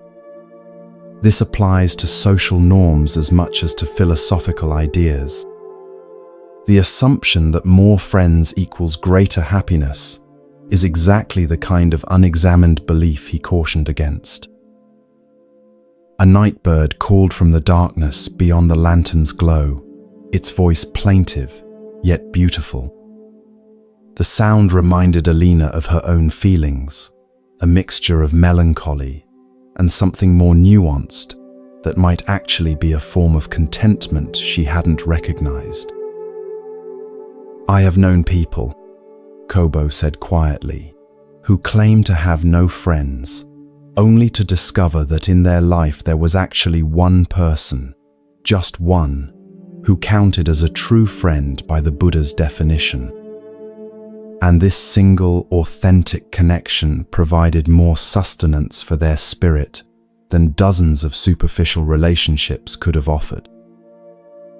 People who tend to have few deep friendships often possess an extraordinary inner world. They are the poets, philosophers, and innovators who shape culture through their depth of thought and feeling. This inner richness is not a flaw, but a rare gift, one the Buddha himself exemplified in his teachings. As the night grew cooler, they moved inside to the meditation hall, where a small fire provided warmth. Several other residents and visitors were engaged in evening meditation or quiet conversation. The atmosphere was one of peaceful coexistence, without pressure for interaction, each person free to engage or remain in contemplative silence according to their needs.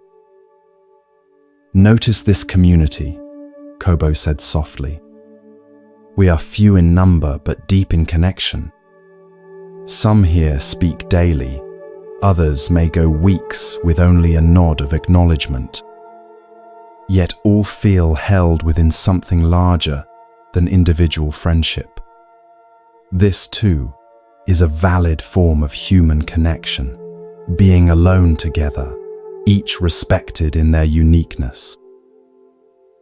Alina observed the quiet harmony of the space. It reminded her of evenings in her own small home, the freedom to follow her interests without explanation or interruption, yet with the comfort of knowing May or Jiro might visit if she desired company.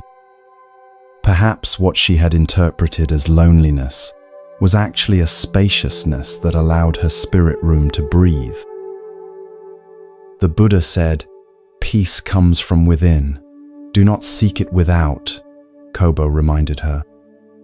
This teaching applies to your question about friendship. The sense of connection you seek cannot be found merely by accumulating more relationships. It emerges from your capacity to be fully present in the connections you already have, including your relationship with yourself. Try this practice, he suggested. Each day, bring full awareness to your interactions with others, whether you're dear friends or casual acquaintances. Notice when you feel truly seen and when you feel you're performing a social role.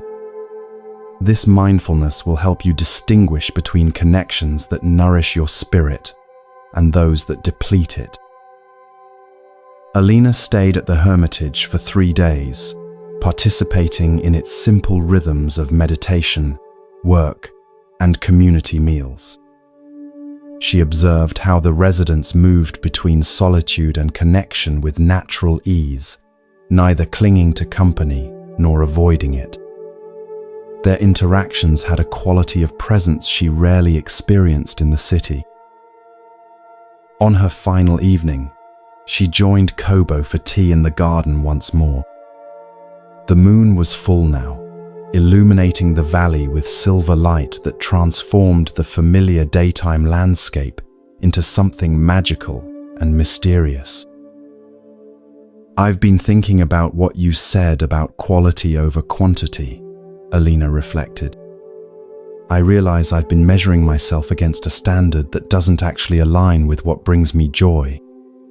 My contentment with solitude and few deep connections isn't a flaw to fix, but perhaps a wisdom to honor." Kobo smiled, pleased with her insight. The Buddha taught that true happiness comes not from getting what we want, but from wanting what we already have.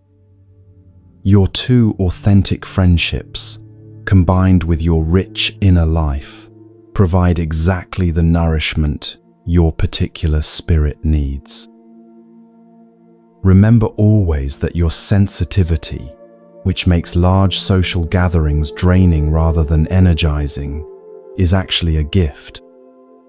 It allows you to perceive nuances others miss, to create art that speaks to the heart, and to offer the rare gift of true presence to those fortunate enough to be counted among your friends. As Alina prepared to depart the next morning, Kobo offered one final teaching. The Buddha said, "Happiness is not having much but giving with a full heart. Perhaps the measure of friendship is not how many people you know, but how fully you give yourself to those connections that genuinely matter." In the years that followed, Alina remained content with her small circle of deep friendships. She no longer compared herself to those with larger social networks, recognizing that different souls require different forms of nourishment. She discovered that her capacity for solitude and depth made her a particularly valuable friend to those few who shared her values. Occasionally, she returned to the mountain hermitage, sometimes bringing Mei or Jiro along to experience its peaceful atmosphere.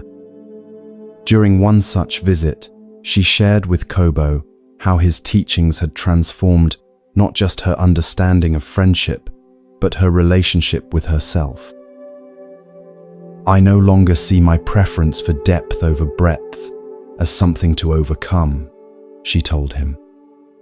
"Instead, I recognize it as a natural expression of my particular spirit. This acceptance has brought a peace I never found when trying to be someone I'm not." The Buddha would approve, Kobo smiled. He taught that self-understanding is the beginning of all wisdom. By honoring your nature rather than fighting against it, you embody his teaching that peace comes from within. As you drift towards sleep, perhaps you too can reflect on the quality of your connections rather than their quantity. Consider which relationships in your life offer genuine nourishment for your spirit. Where do you feel truly seen, accepted, and encouraged to grow?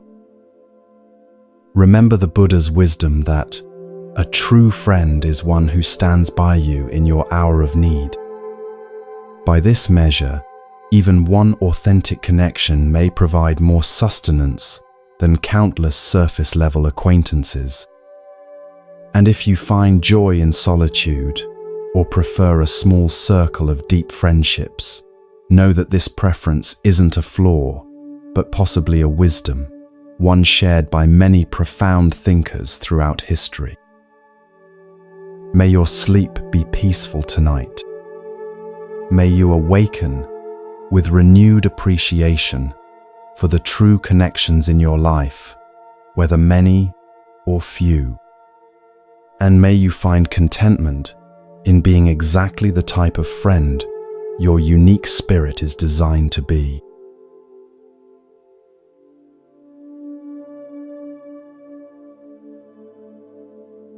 The power of forgiveness, healing through letting go. Tonight, as the world grows quieter around us, we journey to a marketplace in ancient India where a powerful lesson in forgiveness awaits. Allow your body to become even heavier, your breath deeper and more rhythmic. As we explore the transformative power of letting go, feel yourself releasing any tension you've been carrying. The Buddha taught, holding on to anger is like grasping a hot coal with the intent of throwing it at someone else. You are the one who gets burned. This profound wisdom reveals a truth many of us discover the hard way, that resentment hurts us far more than the person we're angry with. Tonight's story explores how forgiveness liberates not only the forgiven, but, more importantly, the one who forgives. In a vibrant marketplace on the outskirts of Rajagaha, one of the largest cities of ancient India, a crowd had gathered to hear the Buddha speak. People from all walks of life, merchants and farmers, nobles and servants, the wealthy and the struggling, stood together, drawn by the teacher's reputation for profound yet practical wisdom. The Buddha sat serenely beneath the shade of a large banyan tree, his presence radiating a remarkable quality of peace that seemed to create a pocket of stillness in the otherwise bustling marketplace. Those who had gathered closest listened intently as he spoke about finding contentment amid life's inevitable challenges. Among those on the periphery of the crowd stood a merchant named Devadatta, whose face was tight with anger. Unlike the others who had come seeking wisdom, Devadatta had arrived with a very different purpose. For years, he had watched as the Buddha's teachings gained popularity, drawing followers away from traditional beliefs that had financially benefited merchants like himself, who sold ritual items and sacrificial offerings. Devadatta had once been respected as a religious authority in his own right, selling not just goods but also interpretations of sacred texts that assured the wealthy their prosperity was evidence of divine favor. The Buddha's emphasis on ethical conduct over ritual, and his teaching that inner peace could be attained without expensive offerings, directly threatened Devadatta's livelihood and status. As the Buddha's teaching continued, Devadatta pushed his way through the crowd, his anger building with each step. In his mind, this wandering teacher had stolen everything from him: respect, livelihood, purpose. Years of resentment had hardened into hatred that now demanded expression. When he reached the inner circle of listeners, Devadatta stood directly before the Buddha, his body trembling with rage. Without warning, he spat directly in the Buddha's face, a shocking act of disrespect that caused the crowd to gasp and step back. Several of the Buddha's disciples moved to intervene, their faces showing anger at this treatment of their beloved teacher. But the Buddha raised his hand slightly, signaling them to remain calm. The entire marketplace seemed to freeze in that moment, everyone waiting to see how the renowned teacher would respond to such a deliberate insult. The Buddha remained perfectly still. He showed no anger, no offense, no desire to retaliate. With the same hand he had used to signal his disciples, he calmly wiped his face. Then, to everyone's astonishment, he looked at Devadatta with an expression of genuine compassion. "Thank you," the Buddha said softly. These simple words, spoken without a trace of sarcasm or resentment, completely confounded Devadatta. He had expected, perhaps even wanted, anger, retaliation, or public humiliation. This calm acceptance was so unexpected that it momentarily shattered his rage, replacing it with confusion. "Thank me?" he sputtered. "I just spat in your face. Are you so disconnected from normal human feelings that you would thank someone for insulting you?" The Buddha's gentle smile didn't waver. "When someone offers a gift that is declined," he explained, "to whom does the gift belong?" The merchant frowned, puzzled by this seemingly irrelevant question. "To the giver, of course," he answered. "Yes," the Buddha nodded. "You have offered me your anger, wrapped in the gesture of spitting. I decline to receive this gift. It remains yours. But I thank you for the opportunity to practice patience and compassion, which are gifts I gladly accept." Devadatta stood speechless, his carefully constructed narrative of victimhood suddenly without foundation. He had expected the satisfying fuel of a reciprocal anger to feed his righteous indignation. Instead, he found himself holding his own undiminished rage, made more uncomfortable by the contrast with the Buddha's evident peace. The crowd remained silent, witnessing this unexpected exchange. Many had experienced Devadatta's sharp business practices or dismissive attitude toward those he considered beneath him. Some felt a quiet satisfaction, seeing him confronted not with matching anger, but with its opposite, a compassion that revealed the smallness of his attack. "You speak in riddles to appear wise," Devadatta finally managed, trying to recover his position. "Your teachings have taken food from my children's mouths. You deserve my contempt." The Buddha considered these words thoughtfully. "I understand your pain," he said. "When ways of living that have supported us for years are threatened, fear naturally arises. But consider this: if your livelihood depends on others remaining in ignorance or fear, perhaps it is time to discover a new path that benefits both yourself and others. There are many ways to earn a living that create value rather than exploit need. Your intelligence and knowledge of sacred texts could be directed toward teaching ethics and wisdom rather than selling false promises. This market needs honest merchants of practical goods as much as it needs teachers of truth." Something in the Buddha's words, perhaps their lack of condemnation combined with their honest assessment, penetrated Devadatta's armor of anger. For the first time, he faced the possibility that his rage might be misdirected, covering a deeper fear about his own choices.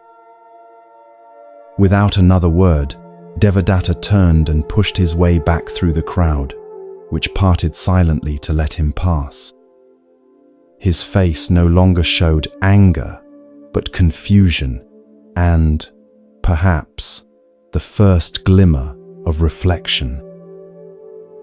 The Buddha returned to his teaching, as if nothing unusual had occurred, but many in the audience found their attention divided between his words and the departing figure of Devadatta. They had witnessed something remarkable, not just an insult declined, but a demonstration of how freedom from reactivity creates space for genuine compassion. That night, Devadatta could not sleep. He paced his modest home long after his family had retired, replaying the marketplace encounter in his mind. Each time he remembered the Buddha's calm response to his provocation, he felt increasingly uncomfortable with his own behavior. The contrast between his burning anger and the Buddha's evident peace made clear which state was preferable. By morning, something had shifted within him. The anger that had defined his days for so long had begun to feel like a heavy burden he was tired of carrying. With the first light of dawn, he made a decision that surprised even himself. The Buddha and his disciples were still encamped at the edge of the city, where many would come to receive teachings over the course of their stay. When Devadatta arrived, he found the Buddha sitting beneath the same banyan tree, though the crowd today was smaller, mostly serious students, rather than curious onlookers. Approaching with none of the previous day's aggression, Devadatta stopped at a respectful distance and bowed deeply. The Buddha looked up, recognition in his eyes, but no trace of yesterday's confrontation in his manner. He gestured for Devadatta to come closer. "I could not sleep," Devadatta began, his voice stripped of its earlier hostility. "Your response to my disrespect has shown me the ugliness of my own anger.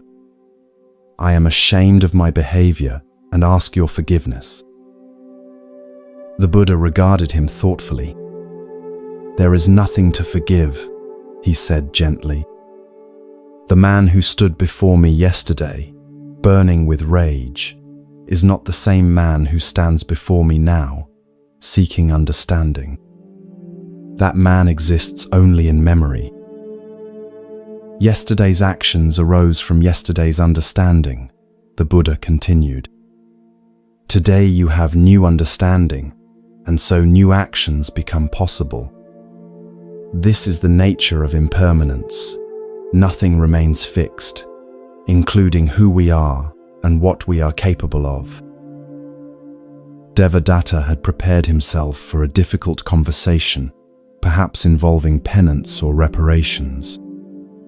This immediate acceptance, this suggestion that forgiveness wasn't even necessary because the offense belonged to a self that no longer existed, was both confusing and liberating. "But I remember what I did," Devadatta said, "even if you choose not to hold it against me." "Yes," the Buddha acknowledged. "Memory remains, and with it, the opportunity to learn. But memory need not become a chain binding us to past identities. Each moment offers the freedom to choose again, to become someone new." The Buddha invited Devadatta to sit beside him in the shade of the banyan tree. For the next hour, they spoke not as adversaries, but as two humans exploring the nature of anger, forgiveness, and transformation. The Buddha's disciples, observing from a distance, marveled at how yesterday's antagonist had so quickly become today's earnest student. Anger arises when we believe a story about how things should be, rather than accepting how they are, the Buddha explained. You believed your livelihood and status should remain unchanged, and when my teachings threatened that expectation, anger was the natural result. But your anger did not change reality. It only added suffering to an already difficult situation. This is why I teach that forgiveness is not primarily for the benefit of others, but for ourselves. When we forgive, we put down the hot coal of anger we've been carrying. Devadatta considered this carefully. I have been angry for so long that it became part of my identity, he admitted. Without it, I'm not entirely sure who I am. The Buddha smiled with understanding. This is a common fear that keeps many bound to old patterns. But consider how a snake must release its grip on its old skin to grow. In the space between identities, between who you were and who you are becoming, true freedom can be found. As their conversation continued, others gathered to listen, drawn by the remarkable sight of yesterday's antagonist, engaged in earnest dialogue with the Buddha. Among them was a young monk named Ananda, who would later become known for his exceptional memory and his role in preserving the Buddha's teachings. Ananda was particularly struck by how the Buddha embodied the forgiveness he taught. There was no performance of magnanimity, no subtle reminders of Devadatta's transgression, just a genuine presence with the person before him as they were in this moment, not as they had been in the past. Master, Ananda asked when there was a pause in the conversation, how did you maintain such peace when Devadatta confronted you yesterday? Were you not angry at all? The Buddha considered the question thoughtfully. Anger arose as a possibility, he acknowledged, as it does for anyone when faced with hostility. But between the arising of anger and acting upon it, there is a space. In that space lies our freedom to choose a different response. Through practice, I have learned to rest in that space, rather than being carried away by the initial reaction. From that space, I could see not just Devadatta's anger, but the suffering beneath it. Seeing suffering naturally evokes compassion rather than retaliation. Devadatta listened intently to this explanation. The idea that there could be space between feeling anger and acting upon it was revolutionary to him. His entire life, he had assumed that anger demanded expression, that restraining it would only cause it to intensify. How does one create this space? He asked. My anger has always felt immediate and overwhelming, leaving no room for choice. It begins with awareness, the Buddha explained. When anger arises, simply noting anger is present creates a small separation between yourself and the emotion. You are not your anger. You are the awareness that notices anger. From this awareness, new possibilities emerge. The breath can be a helpful anchor, he continued. When you feel anger arising, bringing attention to your breathing slows the mind enough to create space for wisdom. In that space, you might ask, will expressing this anger lead to harm or healing? Does it align with who I wish to become? As the day progressed, more people gathered to listen to this unexpected teaching on forgiveness. Many had their own experiences of holding on to resentments that had hardened into bitterness over time. The sight of Devadatta's transformation from hostile opponent to engaged listener in the span of a day offered hope that such burdens could indeed be put down. Toward evening, as the gathering prepared to disperse, Devadatta addressed the Buddha one more time. I came seeking forgiveness, he said, but I'm leaving with something far more valuable, the understanding that I must forgive myself as well.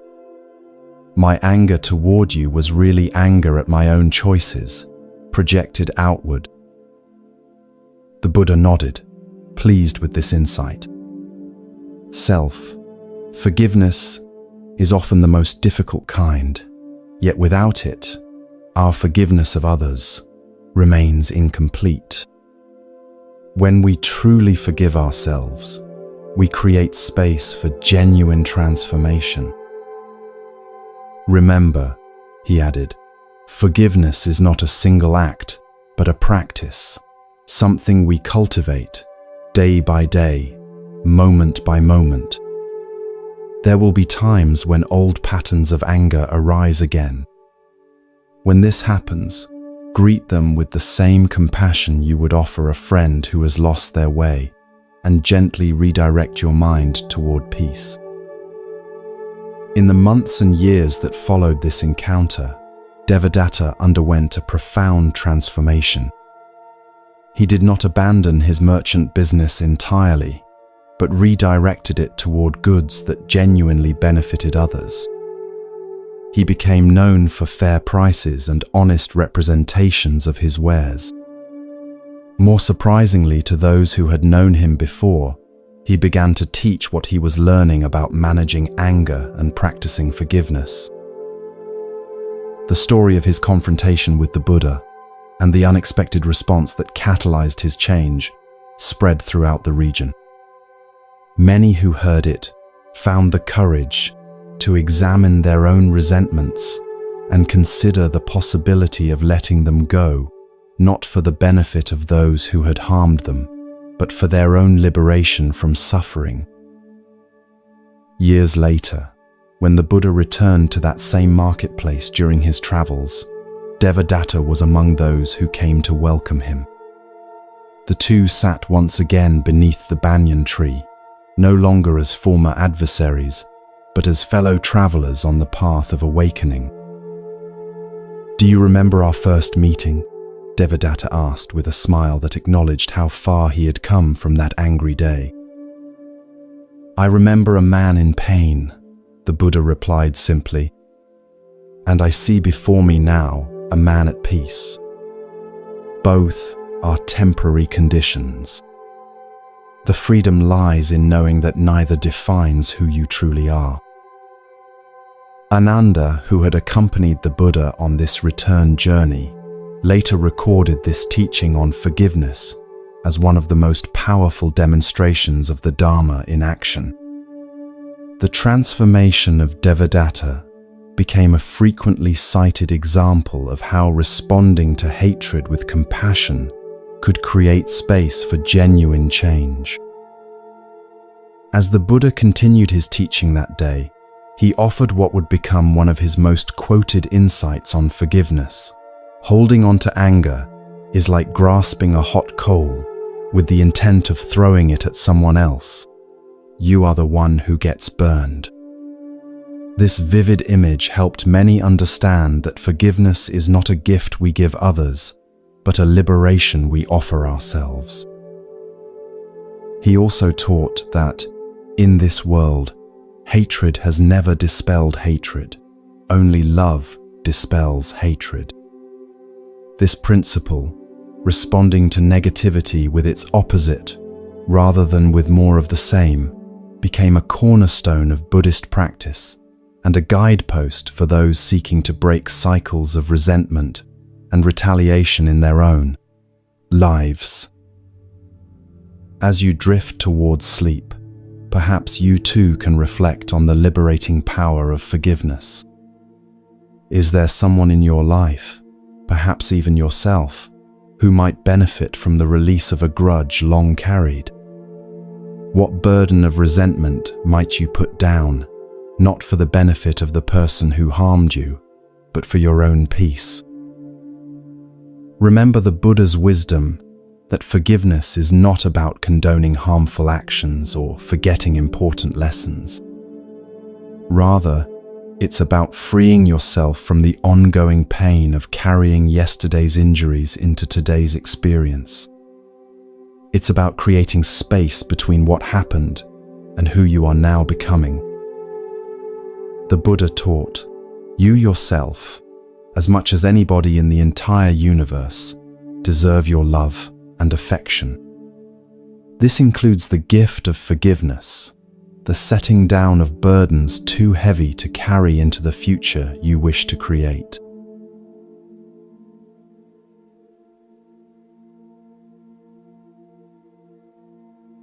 The dark side of kindness, finding balance in giving. As night deepens around us, we travel to a mountainside monastery nestled among ancient trees, where an unexpected lesson about kindness awaits.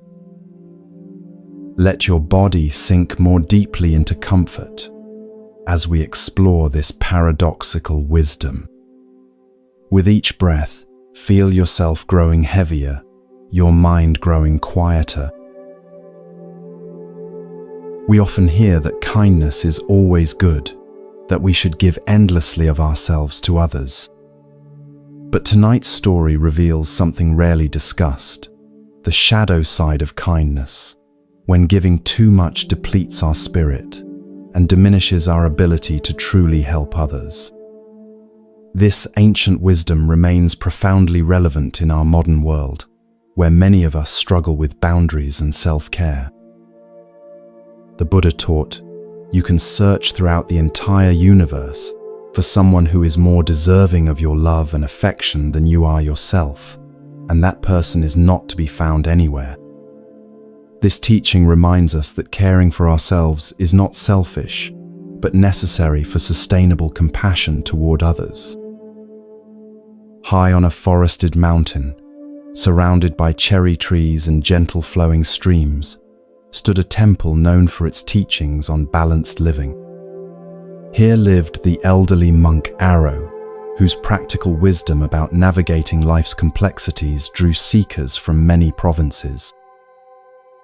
One spring morning, as cherry blossoms drifted like pink snow around the temple grounds, a young woman named Kiara arrived.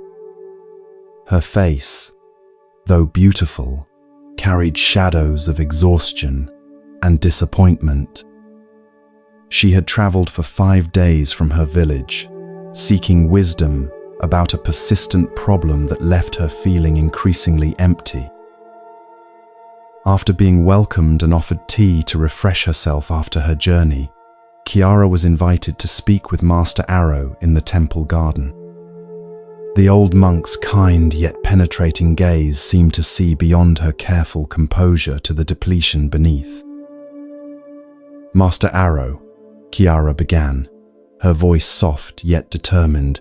I've come because something in my life feels deeply wrong, though I can't understand what it is.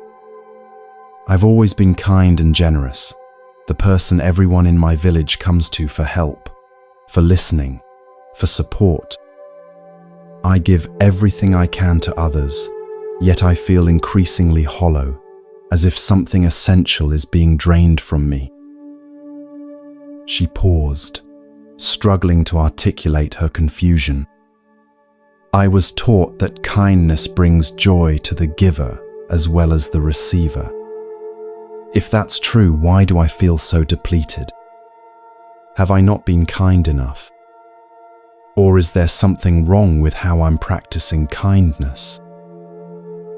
Arrow studied her thoughtfully, noting the tension in her shoulders and the way her hands clutched her teacup, as if seeking warmth from its simple clay form.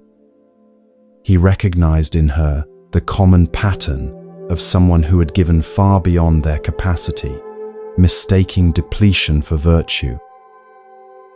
Kiara, he said gently, before I answer, may I ask you a question? When was the last time you did something solely for your own joy, with no thought of helping others? The young woman looked startled, almost guilty, as if he had suggested something improper. She thought for a long moment. I can't remember, she finally admitted. There's always someone who needs help in the village. It would feel selfish to pursue my own interests when others are suffering. Arrow nodded, his suspicion confirmed. "Let me share a story that has been passed down through generations," he said, gesturing for her to follow him deeper into the garden. They walked together along a stone path that wound between flowering cherry trees and carefully tended vegetable plots. "Imagine a village surrounded by a lush forest," Arrow began. "At the center of this village stood a magnificent cherry tree, more ancient and glorious than any other. Its roots reached deep into the earth, and its branches extended shelter and beauty to all who gathered beneath them.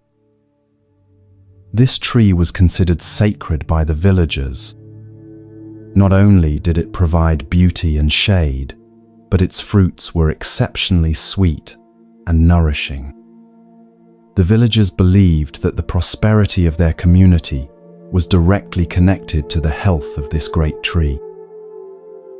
They stopped beside a stone bench, overlooking a small pond where koi fish swam in lazy circles, their orange and white forms creating living patterns in the clear water. Arrow invited Kiara to sit, then continued his story. For generations, the village operated by a principle of balance. They took only what they needed from the tree and the surrounding forest, always giving back through care and cultivation. Each family was responsible for tending the tree for 1 month of the year, ensuring it received proper water, clearing away pests, and treating any signs of disease. This system worked beautifully for many years. The tree flourished, and so did the village. But gradually, things began to change. As the village prospered, some families became more concerned with accumulating wealth than maintaining balance. They took more than their share of fruits, without contributing equally to the tree's care. Other families, seeing this imbalance, tried to compensate by giving even more of their time and energy to the tree's care. Someone must maintain the balance, they reasoned. If others will not do their part, we must do more. At first, this seemed admirable. But over time, these overly generous families began to suffer. Their own gardens were neglected as they spent all their energy on the communal tree. Their children received less attention. Their homes fell into disrepair. In trying to maintain the balance for the entire village, they created a profound imbalance in their own lives. Kiara nodded slowly, a flicker of recognition in her eyes. The parallels to her own situation were becoming clear. Meanwhile, Arrow continued, something unexpected was happening to the tree itself. Despite receiving care from the overly generous families, it began to weaken. Its fruits became less sweet, its leaves less vibrant. The village elders couldn't understand what was happening until a wise woman who lived at the forest's edge offered an insight. "The tree is suffering," she explained, "because the care it receives is out of balance. Some give nothing, creating emptiness. Others give too much, creating dependency. The tree needs balanced, sustainable care from all who benefit from its gifts, not excessive sacrifice from a few." Arrow paused, allowing Kiara time to absorb the metaphor. A gentle breeze stirred the cherry blossoms around them, a few petals landing on the surface of the pond, where they floated like tiny boats among the fish. "The moral of this story," Arrow said softly, "is that generosity must be balanced to be truly beneficial, both for the receiver and the giver. When we give without discernment or boundaries, we not only deplete ourselves, but often create unhealthy dynamics with those around us. You might think that kindness is always good since it helps maintain well-being," he continued. "However, There is what we might call toxic kindness, a form of giving where we forget ourselves entirely, becoming so focused on others' needs that we disappear into the background of our own lives. Chiara's eyes widened at this concept. No one had ever suggested to her that kindness could have a dark side. In her village, self-sacrifice was consistently praised, especially for women. The more one gave, the more virtuous they were considered.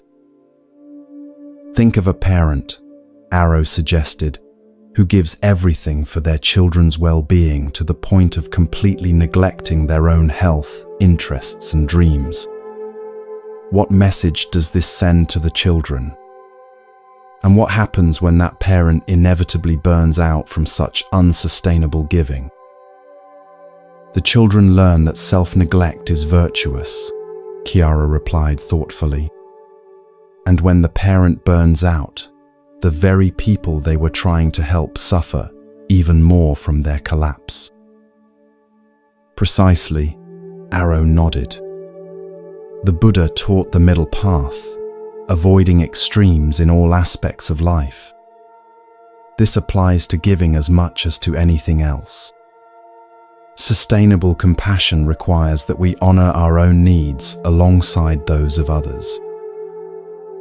They sat in silence for a moment, watching a dragonfly skim across the pond's surface. Chiara seemed to be processing this new perspective, examining her life through a different lens. There are several ways that excessive kindness becomes harmful, Arrow continued. First, when we never say no to others' requests, we eventually become resentful, even if we hide it from ourselves. This resentment poisons the very kindness we're trying to offer. Second, when we constantly prioritize others' needs above our own, we teach them that our boundaries don't matter. People come to expect our sacrifice rather than appreciating it as a gift freely given. Third, and perhaps most importantly, excessive self-sacrifice often comes from a place of fear rather than love, fear of rejection, fear of not being needed, fear of confrontation. Actions motivated by fear rather than love rarely bring the results we hope for. Chiara looked down at her hands, which had finally relaxed their grip on the teacup. I recognize myself in what you're saying, she admitted. I've been afraid that if I stopped being constantly available to everyone, they would no longer value me. My kindness has been partly about earning my place in the community. Arrow nodded, with compassion. The Buddha taught that there are 4 sublime states of mind: loving, kindness, compassion, sympathetic joy, and equanimity.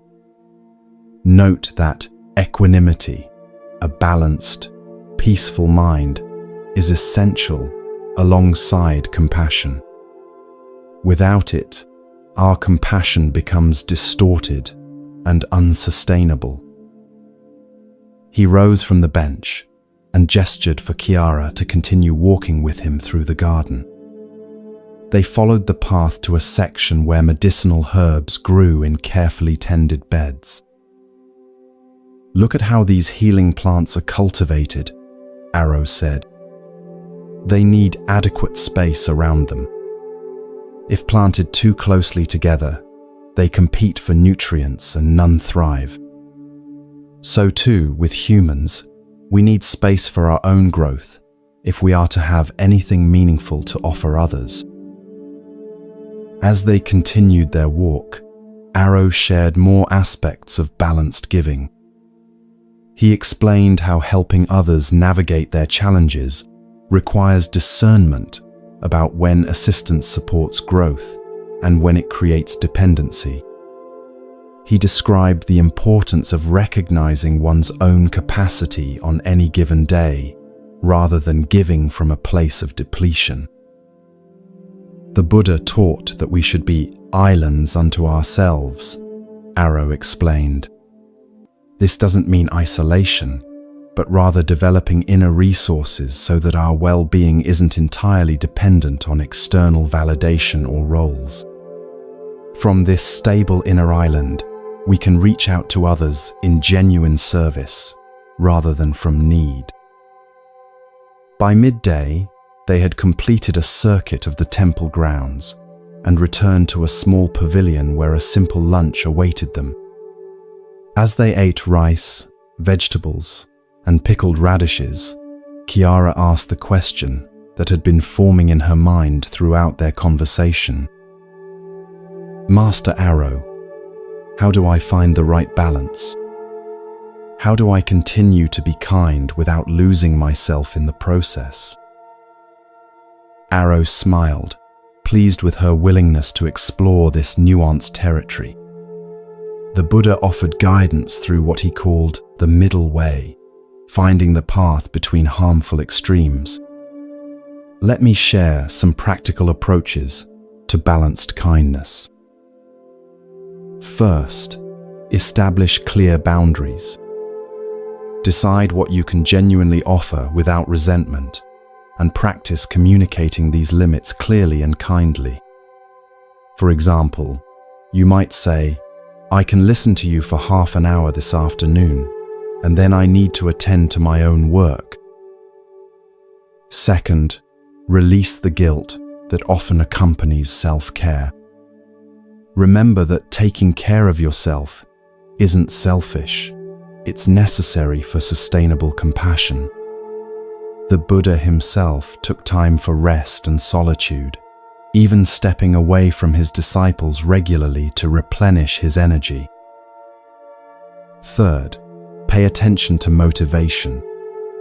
Ask yourself honestly, am I helping because it truly serves this person's highest good, or am I seeking approval, avoiding conflict, or fulfilling an identity as the helpful one?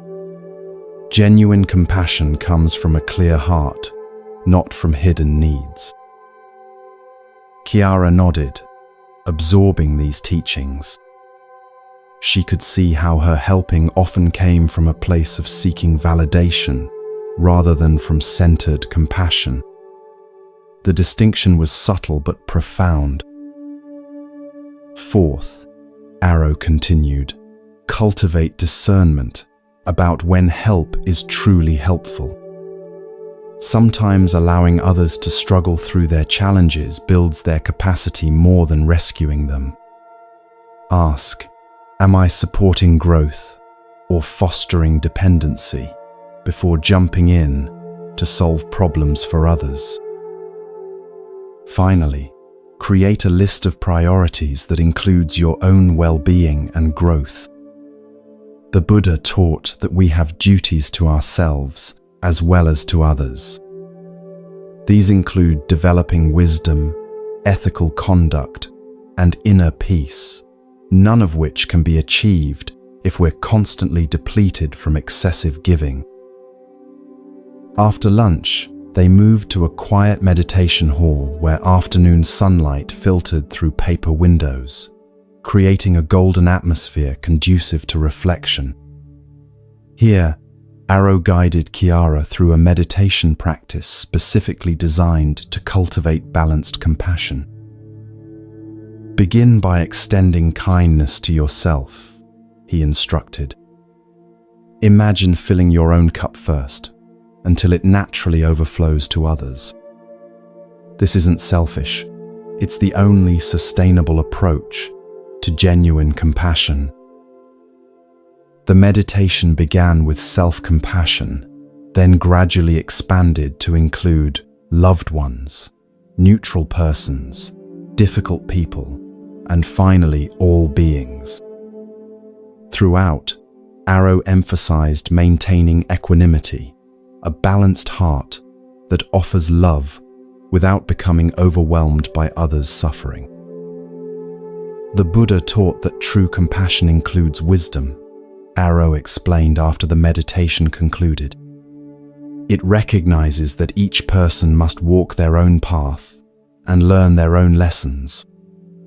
Our role isn't to take on others' journeys, but to offer support while honoring their autonomy and our own boundaries. As evening approached, painting the mountains in shades of purple and gold, Chiara prepared for her final night at the temple before beginning her journey home the next day. She felt both challenged and liberated by the day's teachings, recognizing for the first time how her pattern of excessive giving had undermined the very joy and connection she sought to create. "One last guidance before you depart tomorrow," Arrow offered, as they watched the sunset from the temple porch. "Remember that changing patterns of excessive giving often meets resistance from those who have come to expect your sacrifice. Some may try to make you feel selfish for establishing healthy boundaries. When this happens," he continued, "recall the tree in our story. By reclaiming balance in your life, you're not becoming less compassionate, you're creating the conditions for genuine, sustainable kindness that truly benefits everyone, including yourself." That evening, in the quiet of her guest room, Chiara reflected on specific changes she would implement upon returning to her village. She would set aside time each day for her own interests, the poetry she had neglected for years, the walks in nature that replenished her spirit. She would practice saying no to requests that exceeded her capacity, offering alternatives rather than automatic self-sacrifice. Most importantly, she would work on releasing the belief that her value depended on how much she gave to others. The Buddha's teaching that each being has inherent worth, not earned through service but intrinsic to existence itself, offered a profound alternative to her lifelong pattern of seeking validation through endless giving. In the months and years that followed her visit to the temple, Chiara gradually transformed her relationship with kindness. Rather than being the person who always said yes, she became known for her thoughtful discernment about where her energy could be most helpful. She learned to give from a place of genuine choice rather than compulsion or fear. Surprisingly to her, the quality of her relationships improved. Those who valued her only for what she could give them naturally drifted away, while deeper connections formed with people who appreciated her authentic presence. The help she did offer became more effective because it came from a place of fullness rather than depletion. Occasionally, Chiara returned to the mountain temple to deepen her understanding with Master Arrow. During one such visit, she shared how the teaching about balanced kindness had transformed not just her relationships with others, but also her relationship with herself. "I've discovered something unexpected," she told Arrow as they walked the same garden path where their first conversation had taken place. "When I give with healthy boundaries and from genuine choice rather than obligation, the giving itself brings me joy. It's entirely different from the depleted feeling I used to mistake for virtue."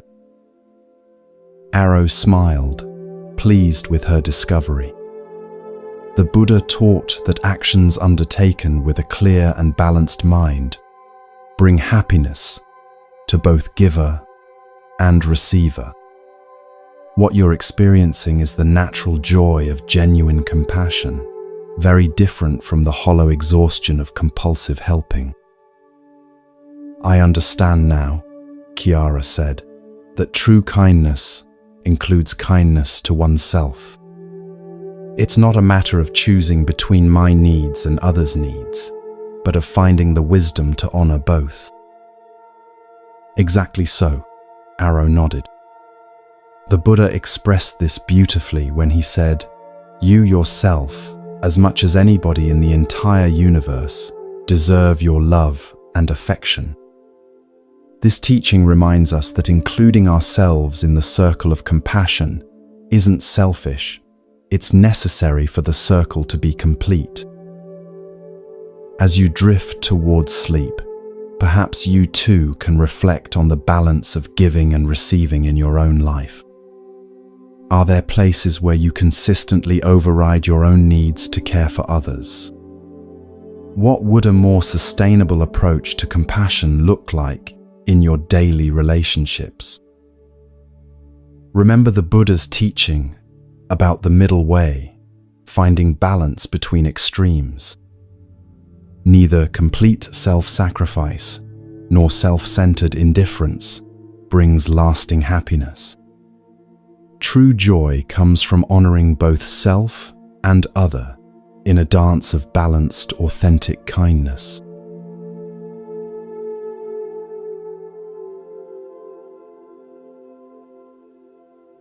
The art of forgiveness, finding freedom through letting go. As our journey through ancient wisdom nears its completion, we arrive at a small temple nestled beside a mountain lake, where fireflies dance over still waters, and the air carries the scent of pine and distant rain. Allow yourself to settle even more deeply into comfort as we explore our final teaching.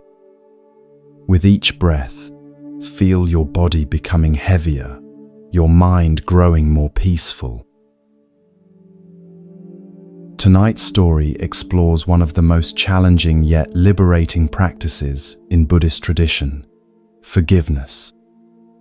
Not the kind of forgiveness that excuses harmful actions or pretends wounds don't exist, but a deeper forgiveness that frees us from the prison of resentment and allows healing to begin. The Buddha taught, holding on to anger is like grasping a hot coal with the intent of throwing it at someone else. You are the one who gets burned. This profound insight reveals that forgiveness is not primarily a gift we offer others, but a liberation we grant ourselves. In a tranquil valley where mist gathered each morning among ancient cedars, there stood a modest temple known for its teachings on inner peace and reconciliation. Here lived the respected master Kumin, whose gentle approach to life's deepest wounds drew people from many provinces, each carrying burdens of hurt that had hardened into resentment over time. On a summer evening when the air was sweet with the scent of night-blooming jasmine, a middle-aged man named Takeo arrived at the temple gate.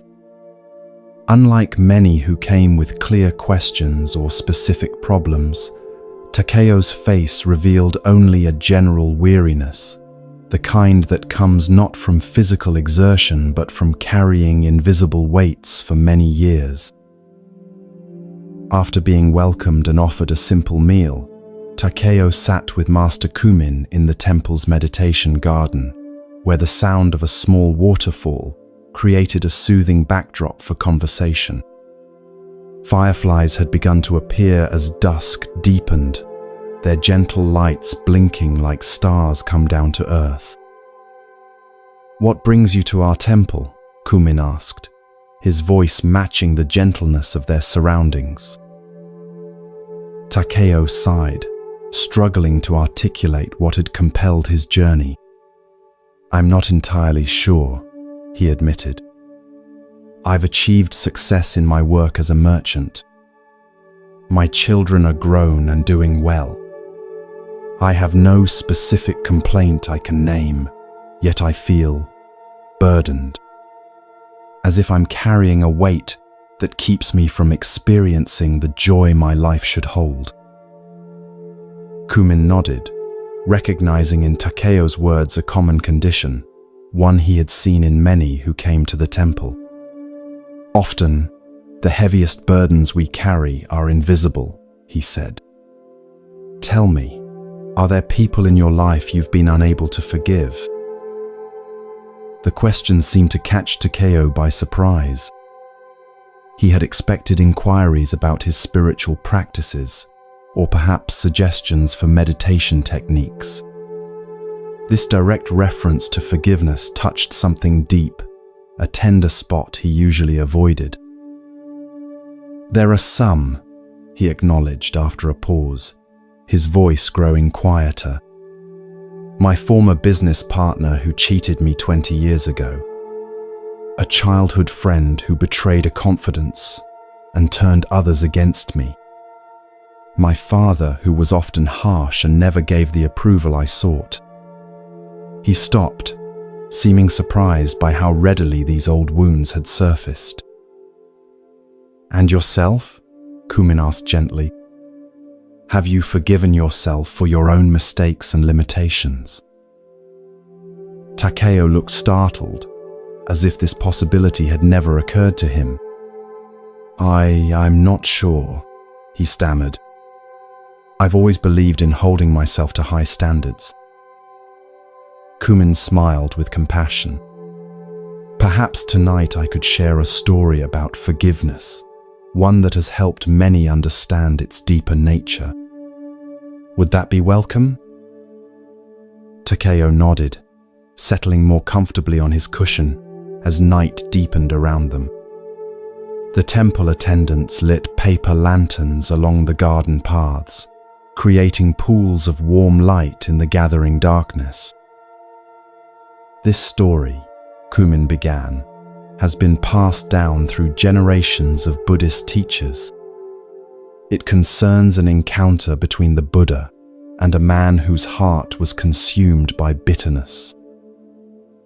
Many centuries ago, in the time when the Buddha walked the dusty roads of northern India, his reputation for wisdom and compassion had spread throughout the region.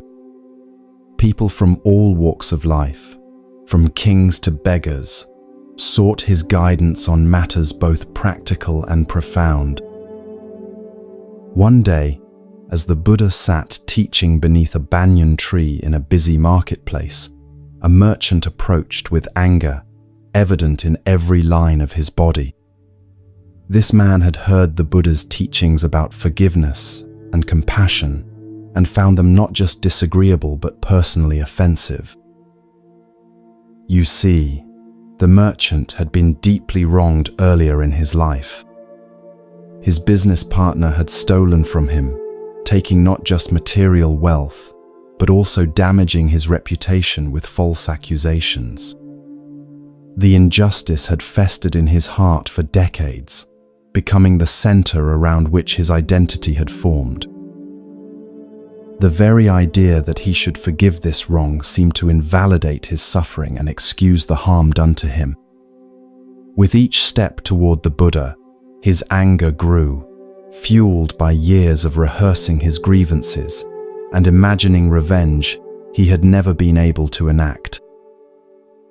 Takeo shifted uncomfortably on his cushion, perhaps recognizing something of himself in this description. The weight he had spoken of seemed more tangible now, as if being named had given it substance.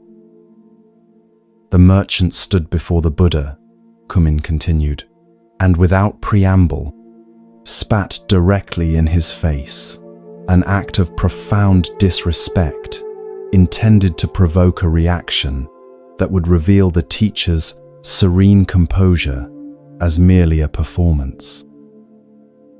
The crowd gasped, many moving to intervene. But the Buddha remained perfectly still, his expression unchanged except for a slight softening around his eyes, as he regarded the merchant with what could only be described as compassion. With the same hand that had moments before been gesturing to illustrate a teaching point, he calmly wiped his face. Then, to everyone's astonishment, he looked at the merchant and said simply, "Thank you." The merchant was confounded. "Thank you," he sputtered. "I just spat in your face. Are you mad?" The Buddha's reply came with the same tranquility that had characterized his response to the insult. "You have given me the opportunity to practice patience," he said, "and you have revealed something important. What could I possibly have revealed except my contempt for you? The merchant demanded. You have revealed the prison you live in, the Buddha said gently. For a man whose heart is free does not need to spit in another's face. Kumin paused here, allowing the image to resonate in the quiet garden. The only sounds were the continuing murmur of the waterfall and the distant call of a night bird.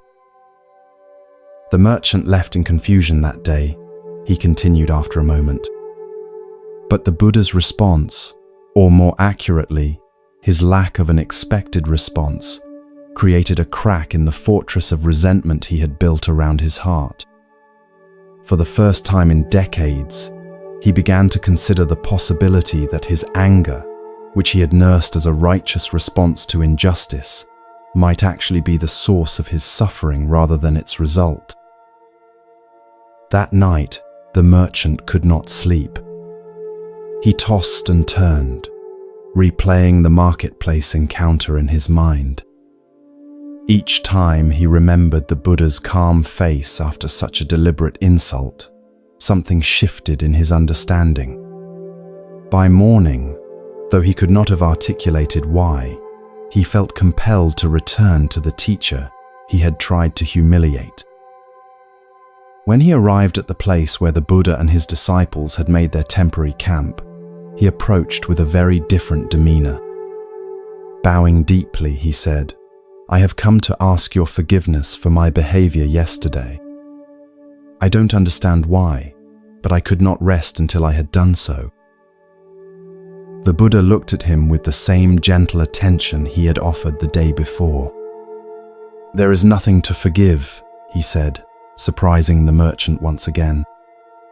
The man who stood before me yesterday, burning with rage, is not the same man who stands before me now, seeking understanding. That man exists only in memory. But I remember what I did, the merchant protested.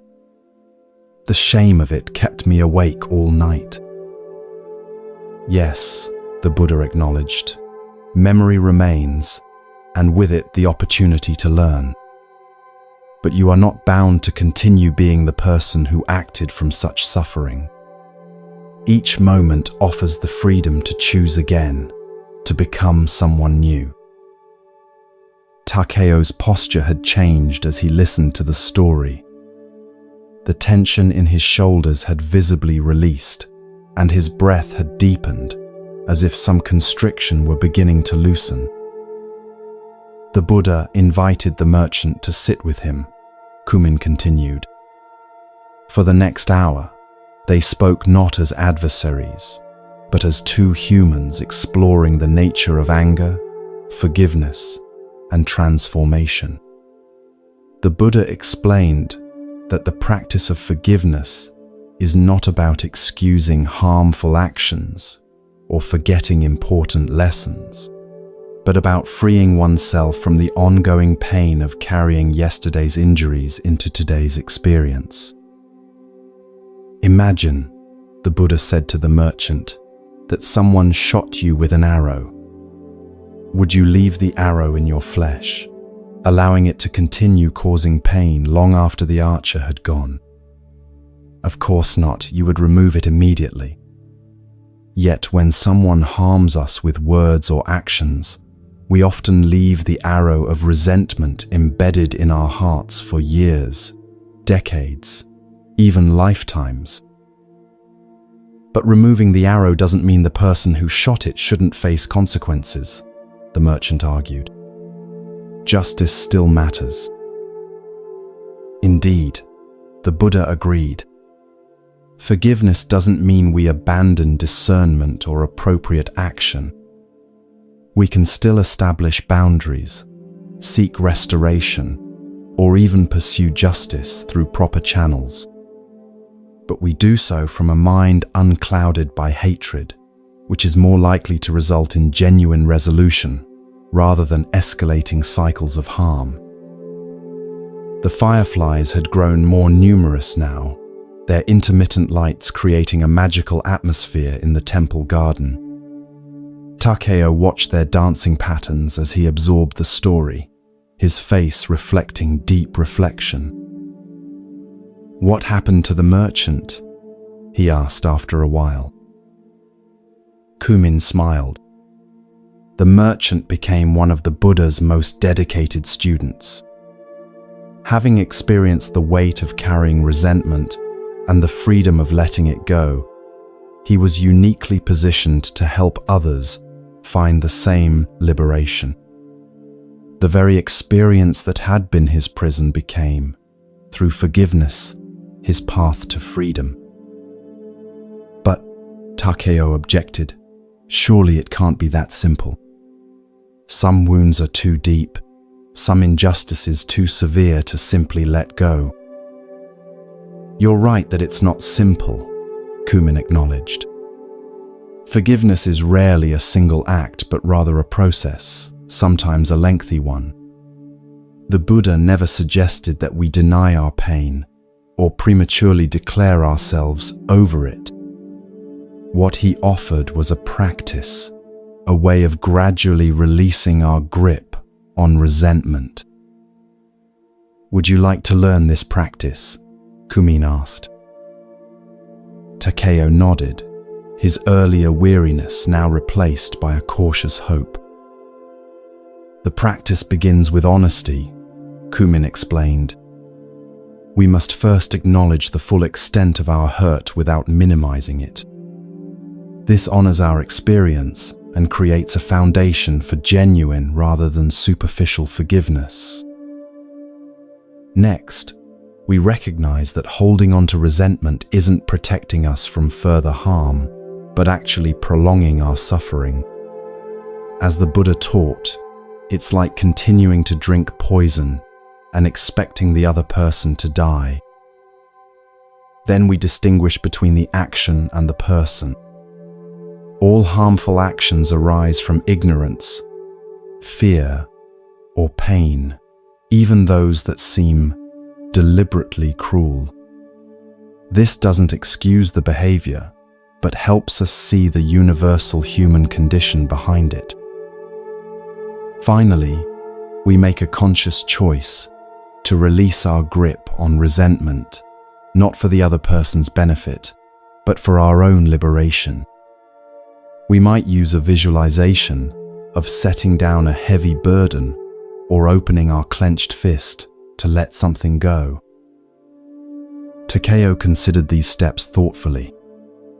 "What about forgiving oneself?" he asked. "You mentioned that earlier, and I realize I may be harsher with my own failings than with others." Self-forgiveness follows the same principles but often proves the most challenging practice, Kumin replied. "We must extend to ourselves the same compassion we would offer a dear friend who had made a mistake. The Buddha taught that all beings deserve compassion, and that includes the person in the mirror." As the night deepened around them, Kumin guided Takeo through a forgiveness meditation, first focusing on someone who had caused minor harm, then gradually working toward more significant wounds, including those he had inflicted on himself. The practice didn't aim for immediate transformation, but planted seeds that would continue to grow long after Takeo returned home. "Remember," Kumin advised as they concluded their evening together, "forgiveness doesn't happen all at once. It's more like watching a tightly closed flower gradually open its petals to the sun. Each small release creates space for more opening, until eventually what seemed impossible becomes your natural way of being." Takeo spent 3 days at the temple, learning more about the practice of forgiveness and beginning to apply it to the specific relationships that had been sources of his invisible burden. On his final evening, he joined Kumin for tea in the same garden where they had first spoken. "I feel lighter," Takeo observed, somewhat surprised by his own experience. "Not completely unburdened, These patterns of resentment have deep roots, but I can sense the possibility of freedom in a way I couldn't before. That glimpse of possibility is the beginning of transformation, Kumin affirmed. The Buddha said, "If it were not possible to cultivate the good, I would not tell you to do so." This applies to forgiveness as well. If liberation from resentment were not possible, the Buddha would not have taught it as a central practice.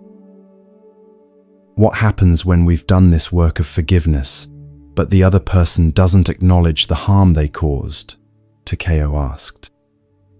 My former business partner, for instance, has never admitted his dishonesty. That's an important question. Kumin nodded. Reconciliation, the restoration of relationship, requires both parties to participate. Forgiveness, however, is something you can practice regardless of the other person's awareness or response. It's primarily about your liberation, not their absolution. The Buddha distinguished between forgiveness and foolishness. Forgiving someone doesn't mean trusting them again if they've shown themselves to be untrustworthy. It doesn't mean resuming a relationship that was harmful. It simply means releasing the burning coal of resentment so your own hand can heal. As the moon rose over the temple garden, casting silver light on the small waterfall and the now still surface of the pond, Takeo felt a peace he hadn't experienced in years. The prospect of returning to his busy life no longer seemed like a return to burden, but an opportunity to practice this new understanding in daily interactions. One final teaching before you depart tomorrow, Kumin offered. The Buddha said, in the end, only 3 things matter: how much you loved, how gently you lived, and how gracefully you let go of things not meant for you. Forgiveness is the art of letting go with grace, releasing not just others from the prison of your judgment, but yourself from the prison of your resentment. In the months and years that followed his visit to the temple, Takeo gradually transformed his relationship with the past hurts that had become defining features of his internal landscape. The practice wasn't always easy. There were days when old resentments flared up strongly, especially when triggered by new situations that echoed past wounds. But each time this happened, he would return to the practice Kumin had taught him, acknowledging the pain honestly, recognizing that holding onto it only prolonged his suffering, seeing the universal human condition behind harmful actions, and consciously choosing release rather than retention. With each repetition, the process became more natural, requiring less deliberate effort. Most surprisingly to Takeo, the practice of forgiveness began to change not just his relationship with the past, but his experience of the present. He found himself less easily offended, more readily assuming good intentions behind others' actions, and more capable of addressing conflicts directly before they hardened into resentments. His capacity for joy expanded as the energy previously consumed by maintaining grudges became available for appreciation and creativity.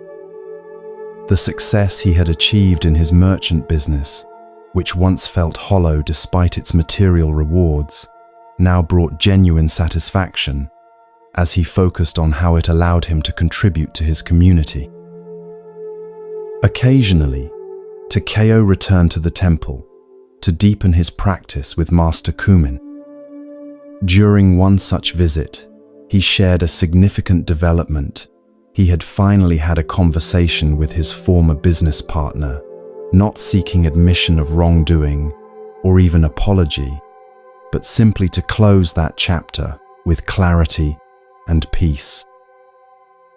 The meeting wasn't what I expected, Takeo told Kumin as they walked the same garden path where their first conversation had taken place. He still denies any deliberate deception, seeing the situation entirely differently than I do. In the past, this would have reignited all my resentment. But this time, I could see his perspective, not agree with it, but understand how he might genuinely believe his version of events. That's the deeper forgiveness. Kumin nodded approvingly. Not just letting go of anger, but developing the wisdom to see how differently we all experience the same situations. The Buddha taught that we don't see things as they are, but as we are, through the filters of our own past experiences, fears, and desires. The meeting brought closure in a way I hadn't expected, Takeo continued. Not through vindication or apology, but through releasing my need for either. I realized I don't need him to see what happened through my eyes to be at peace with it myself. You've discovered the true freedom of forgiveness, Kumin smiled. As the Buddha taught, hatred never ceases by hatred, but by love alone is healed. This love isn't sentimental or naive. It's the profound recognition of our shared humanity, with all its blindnesses and capabilities for both harm and healing. As you drift towards sleep, perhaps you too can reflect on the liberating power of forgiveness. Are there resentments you've been carrying, perhaps for so long they've become part of your identity? What would it feel like to begin releasing your grip on these old injuries, not for the benefit of those who caused them, but for your own freedom and peace? Remember that forgiveness doesn't mean excusing harmful actions or pretending wounds don't exist. It doesn't mean resuming relationships that were harmful or trusting those who have shown themselves to be untrustworthy. It simply means putting down the burning coal of resentment so your own hand can heal. The Buddha taught, let go of anger, let go of pride. When you are bound by nothing, you go beyond sorrow. This ancient wisdom offers a path to freedom that begins with a single choice, the choice to open your clenched fist and release what no longer serves your happiness.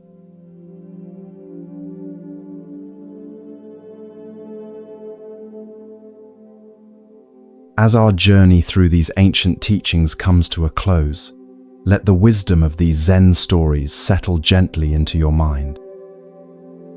Like seeds planted in fertile soil, they will continue to grow even as you sleep. We've explored how people enter our lives with purpose, not by chance, each connection offering unique lessons for our growth. We've discovered the wisdom of non-interference, learning when helping others might actually hinder their important life lessons.